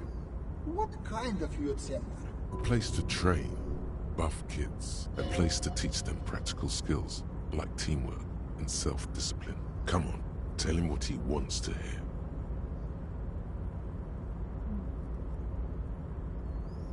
One that's dedicated to instilling liberal economic values in children from low net worth families. Brilliant. Without children, who'll be there to buy stuff in the future? Yeah, and if it doesn't work out, we can always repurpose the centre as a shopping mall or private equity firm. When life closes a door, it opens a window, yes? What's the expected return on this?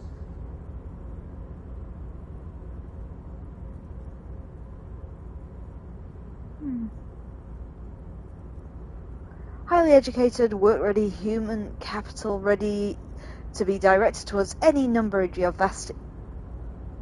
Highly educated, work-ready, human capital ready to be directed towards any numbers in your vast interests. You're deep into ultra-liberal territory now. Good work. Very impressive. You've got a natural eye for unusual investment opportunities. Thank you. I don't normally do this without a formal pitch deck, but to hell with it. What's the point of being rich if you have to follow all the rules? Here's the round of seed funding. This should be enough to prove out the concept and get things off the ground. Fuck, I'm rich! Cha-ching! What'll it be? Speed? Vodka? Cigarettes? All of the above. Bratan, now's your chance to take some time off. Spend it with your good buddy and get absolutely wrecked in the process. I'm sorry, man, I'm an investor now. I have to stay sober. Nah, that doesn't sound like me. Drugs do go well with money. I agree. Nothing less than total annihilation will suffice. Hello, darkness, my old friend. The lieutenant looks at you with horror. You've been mumbling to your necktie in a daze for several minutes. Yes. Now you're displaying it. The eccentricity that becomes a wealthy individual. If the money saint's visage wasn't wrapped in psychic divine light, you would see his approval. I thank you for placing your unwavering trust in me. Remember, it's not a handout. It's an investment, and I expect to see returns. The lieutenant stands there, dumbfounded. His mouth opens slightly, then closes again. Is he having a stroke? Kim, are you having a stroke? No, I'm not having a stroke. You're just still full of surprises. Most of them bad, but some good. Now, was there anything else I could help you gentlemen with? No, thank you, physics-defying man. I am rich now. The pleasure was mine. Unfortunately, I must be away soon. The next time we meet, I'll be expecting an update on my investment. Farewell, friend, and may your peace of mind guide you to happiness.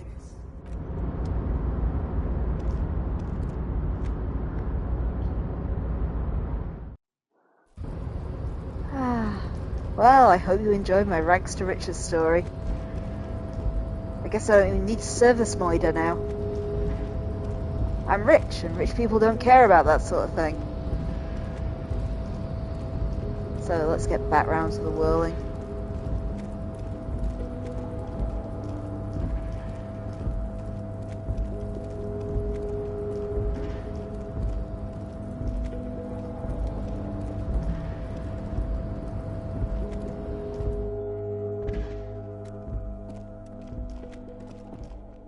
I'm still rich, info.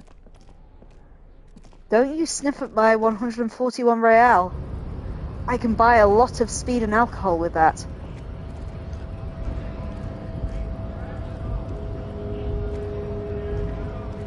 When Kim is not on my party. Alright, if I just get back round to the whirling. You're such a downer, info. It's have to rain on my little parade. Right, let's put my fuck the world jacket back on now we're not talking to a rich person. Is that fuck the world? Yeah. Want my cuirass on as well.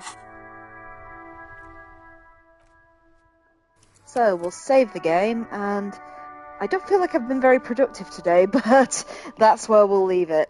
So I guess next time we'll go back into the whirling and see if there's anything more we can do with Clagier and Titus, because I feel like they're the actual plot. And you know, now technically we've been to every location on the main map, so I presume I've got to kind of try and nudge the plot along. But anyway, again, thanks for bearing with me. I'm Kim or Adverse Camper 42.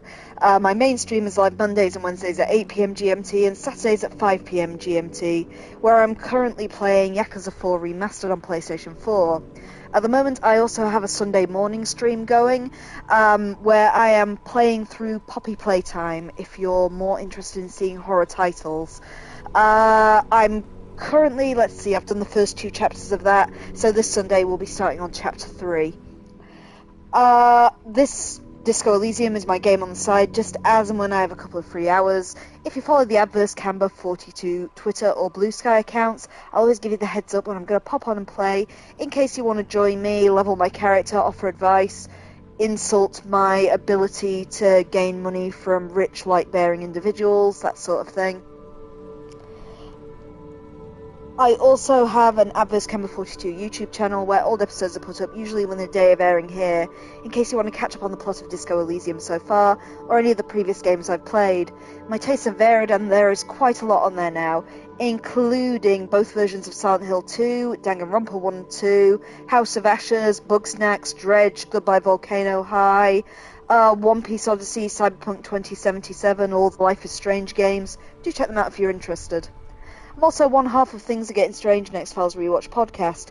You can find us wherever you get your podcasts. New episodes go up every Thursday, 8 PM GMT. We're reviewing the X-Files 2 episodes at a time. We're currently on Season 9, and this Thursday's episode will cover Lord of the Flies and Trust No One. Please do check that out if you're interested, and if you can afford to do so, also support our Patreon. Helps keep the lights on and gives you access to some things you can't get anywhere else, including a full Let's Play of the 1998 X-Files FMV game for the original PlayStation. Anyhow, that's all for today. Again, thanks for bearing with me. Hopefully I'll see you tomorrow, 8 PM GMT, for the next bit of Yakuza 4. Take care, everyone. Have a great day.